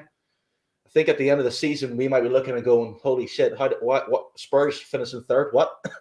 So that's I do think that's if Conte stays, my man. Conte will stay. I can't see him leaving. I just can't see him leaving so soon. I hope so. But look, before we take these super chats, Jack, before we end off, my man, Jack, anything you want to say to anything there, my man? No, I honestly think that was a fantastic debate. I think maybe what potentially could be the case is, we did build Rome under, Pochettino, and it's fallen. And now maybe we're just relying on Daniel Levy, I guess, to rebuild Rome, yet again with Antonio Conte. I do feel like, though, what must be said is that sometimes we forget that Pochettino was a disciple of Marcelo Bielsa, and Marcelo Bielsa asks for players of a particular type. He doesn't, just accept anybody, and, and he is his disciple. And so when he was being given those players that clearly he was not happy with that were brought into the club, like a Marcelo Bielsa, he kind of just threw them away and was just like, I'm not going to use them. I'm just going to bring someone through the under 23s then. And that does kind of point out to the fact that he wasn't backed, similarly to how to a degree Jose wasn't backed, because some of the players that Jose got, Jose wanted these 28-year-old, 29-year-old, 30-year-old sort of players that are for the here and now. He was given Joe Rodon, he was given like Jack Clark, he was given like all these players that were just like players that Jose wouldn't even touch if he had like a 30-yard stick. And so they are there is a pattern of, yes, maybe players were brought in, but they were almost seemingly intentionally players that weren't exactly what the manager would ever use. And I think that must be said, especially when it comes to Pochettino, because he is that disciple of Bielsa, and Bielsa, he always wants new players because that sort of play style, it does cause burnout. It caused burnout, and Pochettino's style also caused burnout. And so that's why he needed new players to be brought in. And it wasn't, I guess up to Daniel Levy, or Daniel Levy didn't feel like he needed to do that. He probably thought that's ridiculous. Like, why do you had such success with these players? Why can't you do it again? And Pochettino probably is trying to say to him, listen, my style causes burnout. My style causes upset in the ranks. And maybe Daniel Levy was just too stubborn to realize. And maybe I would say that's all in David's case and David's defense, what I just said, but maybe in Oren's, defense, potentially, maybe Daniel Levy, potentially, and I'm not saying this is the case, but maybe he is not, but maybe he is learning his lesson. Maybe he is learning his lessons from these, because at the end of the day, he's learning his lesson from Pochettino. He's learning his lesson from Jose. Maybe he learned his lesson from Nuno, just realizing that a stopgap manager is not what fucking works. And maybe now Antonio Conte is potentially his chance to redeem himself. And also, like I said as well, he knows that if Antonio Conte isn't backed and Antonio Conte walks, he should at least realize that there will be pitchforks and torches. And Brian Daigle and I will be on a flight from Toronto and New York all the way over to London. So he should realize that as well. Absolutely love it. Absolutely love it. Well, guys, great comments. And I mean, look, as soon as I seen it, I was like, this is gold. This is going to bring some great content. That's cool. I hope everybody has really enjoyed the debate and the chat today. We will take these super chats and then we'll find out where you can find Mr. Kanicki and where you can find Aaron as well. Stefan Bloy says, if we are serious, we should have 1 or 2 in already. Stefan, look, there is an argument to saying that, but as well, we do have to. Conte did say that he wanted 2 months to evaluate the squad and whatever else. But look, there's an argument. I do agree with you, Stefan. If we are serious, maybe we would have actually already paid for Adama, got him in. But look, who knows? Who knows, Stefan Blaise? I mean, but I do agree with what you're saying there, brother. Moondog says, and it's good to see you, Stefan. Moondog says, how refreshing of a manager. How refreshing a manager, being honest. I mean, look, you know, Pochettino was screaming for it in the press. Mourinho talked honestly in the press. At Tottenham, we don't like people talking honesty. You talk honest, you're out. Danny Rose talked honest in the papers all the time. What happened to him? Completely isolated from the club. I mean, this is the thing. You can have Ndombele, you can come here and take a shit on the jersey, you know, walk around overweight the whole time, not perform, stroll off 1-0 down to Morecambe in an FA Cup final when he's being taken off. But what you can't have is Danny Rose, who was performing, speaking out against Daniel Levy, because then you will be isolated. So basically, you can come here and be Ndombele, but as soon as you do what Danny Rose does, you're isolated, which is absolutely, I think, is a lot of bollocks, to be honest with you, Moondog. So that, basically, if Ndombele doesn't talk about Levy, he can still stroll around shaking all the vending machines in Hotspur Way. Yeah, I just want to add, Danny Rose spoke honest when Pochettino was in charge, and it was Pochettino who made him reserved. Pochettino didn't like what he said. He was still playing in the run-up to the Champions League final and everything else. Yeah, it was after that summer. But the reason why I will disagree with you here, Mr. Spurs, is purely because the quotes I read out from Pochettino was actually when he was asked about Danny Rose. Yeah. And that's what irked them. So I do believe it was more to do with Daniel Levy outcasting him than Pochettino. But big up, Moondog. The bottom Duta says Conte usually demands after he has met his objectives, he will ask for backing if he takes Spurs to top 4. Conte loves interacting with owners. No, look, he's a very demanding guy. I mean, that's the whole reason why he got sacked from Chelsea, because he wanted more transfers in, you know, and he's walked away. But he's also walked away from clubs who refused to do what business he wanted to do. So this is why I'm saying dangerous times. We're at dangerous times. If we don't at least get in 1 or 2 that he wants to get in, and maybe another one that, I don't know, whoever has scouted that they want to bring in. This guy, I mean, come March, I mean, if things aren't going well, you think he's going to stand there in front of the press and say, oh, well, you know, you've got Lo Celso. Why aren't you performing? Where's Dele Alli? Where's Ndombele? Tottenham are falling down the ranks. You think he's going to stand in front of the press week in, week out and take that shit? No, he won't. He'll just walk. And then he'll come out and do an interview like he did after Chelsea, where he explained everything that went on and told them he hopes to get sacked. Conte will do that. Conte will walk, do a press conference in a week or 2 and come out and tell us fans exactly what's going on. And that's why I think we should take serious caution to some of the words that he spoke today, because they're very similar to Pochettino. I'm not saying it's going to happen come 1st of February, he's going to walk, but there is potential that if the Rays slide off this, we're way outside top 4. We're not in any cups. He is not going to let Tottenham or Daniel Levy let him be the fall guy. He is not going to do it. This is a guy that has won five titles in 7 years, along with loads of other domestic trophies. Conte didn't need Tottenham. Conte could have waited and walked into any job he wanted to. But Tottenham needed Conte. And it's about time the owners realize this too. You're going to bring him in. He's going to go to you with what he thinks we need. You back him. It's that simple. Or you are going to have riots. You're going to have absolute riots if you do not do that. And Spurs fans will be justified, because there's only so much Spurs fans can keep taking this shit that's pumped out in the media every single transfer window. We have to sell before we buy, homegrown. All this makes it difficult. Yes, in hindsight, it does.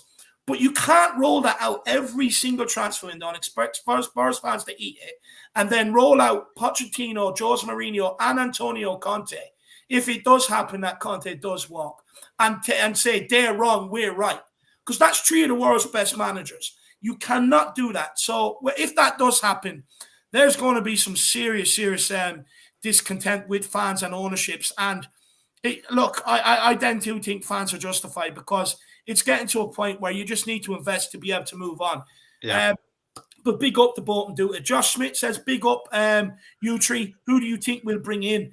Just quickly, guys, to answer this. Me, I'm going to say Adama Traore, Jesse Lingard, and we'll probably find some journeyman like Carlos Vinicius somewhere and loan him in. That's who I think we're going to get, Jack. I think we're going to bring in Adama. I actually have this odd feeling we're going to get Kessie this January window. And then I'll be just to satisfy, just because, like I said, Dave, a girl can dream. Decoded, that Bruga guy. That would be nice. That would be nice, as well as that kind of backup / Ben Kaufman, second striker to Harry Kane. Good choice. Mr. Spurs? You know what? As long as these players improve the team, I don't care who it is. I really don't. I just want to see. I want to see a midfield player who can pass over the top. I want to see just, whether it's Lingard, whether it's the players that you mentioned. I just want to see players brought in that will actually, for the first time in a long time, improve the Spurs squad. That's what I want to see. And Conte said he wanted the right wing back and a couple others. And as I think, getting them in will be really good. And just get players in that can get Spurs a top 4, top 3. Yeah. Just do that. That'll be good enough for me. I'm not going to. Yeah, it's a safe answer. You got a chance, my man. Really appreciate the support. Yeah. Jerome says, Poch might have not won anything, but he brought the club close to anything that we could have ever dreamt of. Mm-hmm. He needed his rebuild and never got it. And look, I fully agree with you, Jerome. Course, yeah. I presume this is aimed at Mr. Spurs. So, Mr. Spurs, take it away. Jerome, okay. I love Jerome. I love him. Jerome, obviously you're watching the ring. Thanks for tuning in and watching this. All I can advise you to do is do some research. If you go on Wikipedia and look at the 5 seasons that Pochettino was there, and see how much Spurs actually spent, and what players were brought in, and what players were sold, and it's really fascinating, because when I say he didn't win anything, what I meant was Spurs had every opportunity to win something. But what was really, really interesting for me was that every time he lost out was due to Claudio Ranieri. Leicester wasn't as good as Spurs that season. Claudio Ranieri, Conte, Jose Mourinho, Klopp, all managers who had won trophies before. And so therefore, I just think if Poch had won a trophy with Spurs, he would have got all the backing he wanted. But because he didn't have that, it was kind of a case of, right, you've got us to the finals, brilliant. But win us something.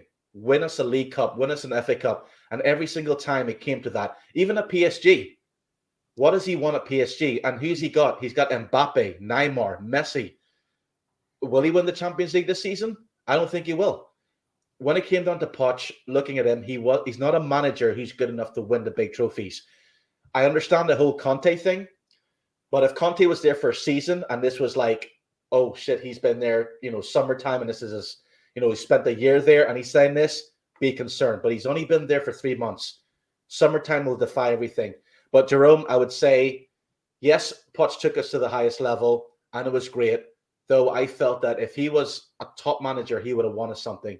And that's the reason why he got sacked. And just go and look at the records, how much was spent, how many players were brought in, how much Daniel Levy spent on players. And you'll be quite surprised. I think it was like the 3 years he spent over 300 million on players. This was adding, because like I said before, Kane, Eriksen, Dele, Song, they could have gone into any single team, and to keep them. And another thing that, like to say to Jerome as well, the whole back and rebuild. If you can recall, every single season, Pochettino was in charge and Spurs are playing the way it was. When will Harry Kane leave? When will Eriksen leave? When will Dele leave? Spurs need to pay those player wages. Increase them. So Pochettino, that's what he did. It was like, okay, you can spend big, bring players in, or you can improve the contracts. Harry Kane got a big contract. Eriksen got a big contract. So what Poch did was kept the best players. And it turned Spurs from a selling club into a club that kept the best players. And everyone kept on saying it. When Kyle Walker left, it was, oh, here we go. Man City came in 50 million for Kyle Walker. He left. Who's going to be next? So he kept the bulk of that squad that was really, really, really good, as we all know, because Spurs finished third and second and fourth, got the Champions League final, etc. And I do understand fully that he wanted to rebuild. I just think that he signed a contract, and that season when he stood there and he just watched the Spurs, got hammered by Bayern Munich, got hammered by, was it Brighton 4-0? Yeah. Then got beaten by Sheffield. It was a case of they were fit. It wasn't like Spurs were fourth or fifth; they were 14th, and they were sliding because the players just stopped playing for him. So that's why he was gone. And then Jose Mourinho was brought in. COVID happened. So I do think that Poch would have got his rebuild if Spurs were, fifth, or Daniel Levy would have gone, okay, let's try and get those players in for you that you want. But at the same time, it's like anything else. If it's about titles, Pep Guardiola would not get the investment that he got from Man City if he hadn't won anything. Bayern Munich, even Klopp wouldn't have got the players. He came with a pedigree, and he got the players that he wanted. He won the Champions League, and if he asked for more, they'll, trust. So that's all I can say to Jerome. Go and look and see how much is spent. Yeah. What I will say is, look, I know you were saying that we were sliding under Pochettino, but that was evident from that January because we had lost Wanyama and Dembele between the kickoff of the season and the transfer at that window. So there were other elements to why there was a slide off, and basically again it kind of falls back to Pochettino foreseeing this coming. He didn't get the investment that he needed or that he wanted, and that's why the drop-off ultimately ended up happening. And we've seen it since. I mean, Jose Mourinho, he wanted another year or two in the January transfer window. Didn't do it. We finished fifth, couple of points outside. Again, because of these same players that Pochettino knew would bring us forward. And he's been correct because half ultimately end up costing us. But look, we are going to end off here now in a sec. So Jerome, big up David and Jack and Mr. Spurs. Very good debate today. Thank you, Thank you very much, sir. I hope everybody really enjoyed it. And Faz Radfar says, January results and transfers will be key to keep Conte. And I fully agree with that, Faz. I fully agree with that. Look, everybody knows our opinions now on where we stand with the comments, the transfers, everything else. Everybody, make sure you smash that like on the stream, to subscribe on this channel as well. If you are new, we are actually only 12 subscribers away from 5,300. So let's see if there's 12 people that can help us. But look, before we do go, as always, I like guests that especially come on and they provide excellent analysis and that, and really respect the streams. Absolutely love it, my man. So where can people find you? Mr. Spurs, you can find me on Twitter, Instagram, and YouTube. Constantly posting my picture. I was thinking of doing streams, but I'll just prefer to come on streams rather than creating one myself. But that's where you can find me. Hard work, isn't it? It's hard work. Yeah. The one thing I got to ask you, both of you, is what do you think about your predictions for tomorrow night? What do you think? Just, you can find me. But before I go, because I won't get to speak to you before then. If we score an early goal, I think we're going to come out 2-2, and then it's going to go to penalties or something like that. But if we don't score that early goal, I think it's just not happening. It has to we have to get that early goal. Okay. Do you know what? For me, I'll know it as soon as I see that midfield and 5-10 minutes in the game. The reason why I say that is because for me, there's no point in going tomorrow to try and play football. They're better football inside than us. They're going to take the ball off us, keep possession. What we do have to do is turn this game into an absolute dogfight. Do what they done at the Battle of the Bridge. We outclassed them. They turned it into a dogfight, took us off as focus, 2-2. Why can't we go out there and do that tomorrow? And the reason why I say wait till I see the midfield is because if Højbjerg is in that midfield, we have the potential to do that. If he's out of the midfield, we don't. But as I stand right now, to be honest, where I'm at right now, for me, I already think it's dead water. I think the tie is over. I don't really go into it with much hope. And I think it's better off because if I go in there tomorrow expecting come full time, I'll end up having a heart attack. I'll be raging that much. So for me, I think it's done. I just don't see how we have enough, along with Son being out injured, Eric Dyer now out injured as well. I just don't see how we have enough to get by them. And especially if he goes for 3-4-3, it's a write-off. For me, he has to go 3-5-2. It's what Tuchel done in the first leg. He always had an extra body in midfield and it crucified us. So, look, we'll wait and see. But for me, I'm not booking any tickets to the final. Cool. All right. Thanks. There you go. That's it. There you go. Yeah. And everybody here's the Very link. simple. Yeah. This is the first time and probably the only time you'll ever hear me say this. I will always predict the Spurs win, and I'll probably do it tomorrow when I'm waking up out of the bed, better mood. Spurs game is on. I'll probably every hour I get that feeling. We could do this. We could do this. Yeah. But you don't want to set yourself up for this. I'll be screaming from the rooftops. Chelsea, we're going to Cool. steamroll them. But realistically, thinking cap on right now, which it is, we ain't doing it. Okay. But guys, the link for Mr. Spurs' channel is here in the chat. Simply click on it, get over, and smash that subscribe button. We'll be seeing more of Mr. Spurs around here as well. Provides great talking points and great analysis and a different point of view, which is always good. It makes every show better. Correct. Rather than us just sitting here agreeing, licking hoop off each other. You're so right. Your point's great. We want different points, and this is why. Thank you very much. Good, I could provide that. Absolutely love it. But Jack, my man, before we do go, where can people find you? And this Bruno Guimaraes vid. Yeah, exactly. If people kind of realized that I had a bit of kind of a Bruno Guimaraes kind of love session, where I kind of was practically obsessing with the guy. I probably just started like blinking, a bit too fast, kind of probably got, a bit kind of lightheaded because, I'm in love with the guy so much. If you want to know basically why I do love Bruno Guimaraes so much, if you want to see also as well, potential signings that maybe Spurs should actually look at, if you kind of even just like thinking about how do you in fact fix Spurs' issues, how do you fix Spurs, how do you fix our issues with squad depth and things like that, as well as, taking it into the consideration of a Levy kind of esque budget. It's basically your home. I would head on over there because I'm not really talking about world-class signings, not really talking about bringing in 80 million pounds, 60 million pound players. I'm almost making my life extremely difficult by looking at players where, they're very, very, kind of underrated, probably not spoken about enough. And I do kind of talk about how maybe they could offer something to Spurs. Another good video, though, just to plug, I did also give a video about what actually Adama Traore could bring to Spurs and whether that 20 million pound fee is actually worth it. And I do kind of make some convincing arguments against it. And I also make some convincing arguments for it. So those two videos, Bruno Guimaraes videos, as well as those Adama Traore videos, I really would encourage you to head on over there, please. Yeah, definitely check those out. It's your Bible for this month. I mean, what more do you want? It's basically what we do here is we give you the transfer news and get people's opinions, good sign or not. But what Jack does is look at it with a complete alternative point of view. And all I could say is get over there and check it out. It's absolutely brilliant. Yeah, absolutely brilliant. And because we're all Spurs fans, it's even better. It's a lot of Spurs content on it. So get over there. But Mr. Spurs, before we do go, Jerome, he's just not letting it go, and I love this. I love it, Jerome. I absolutely love it, my brother.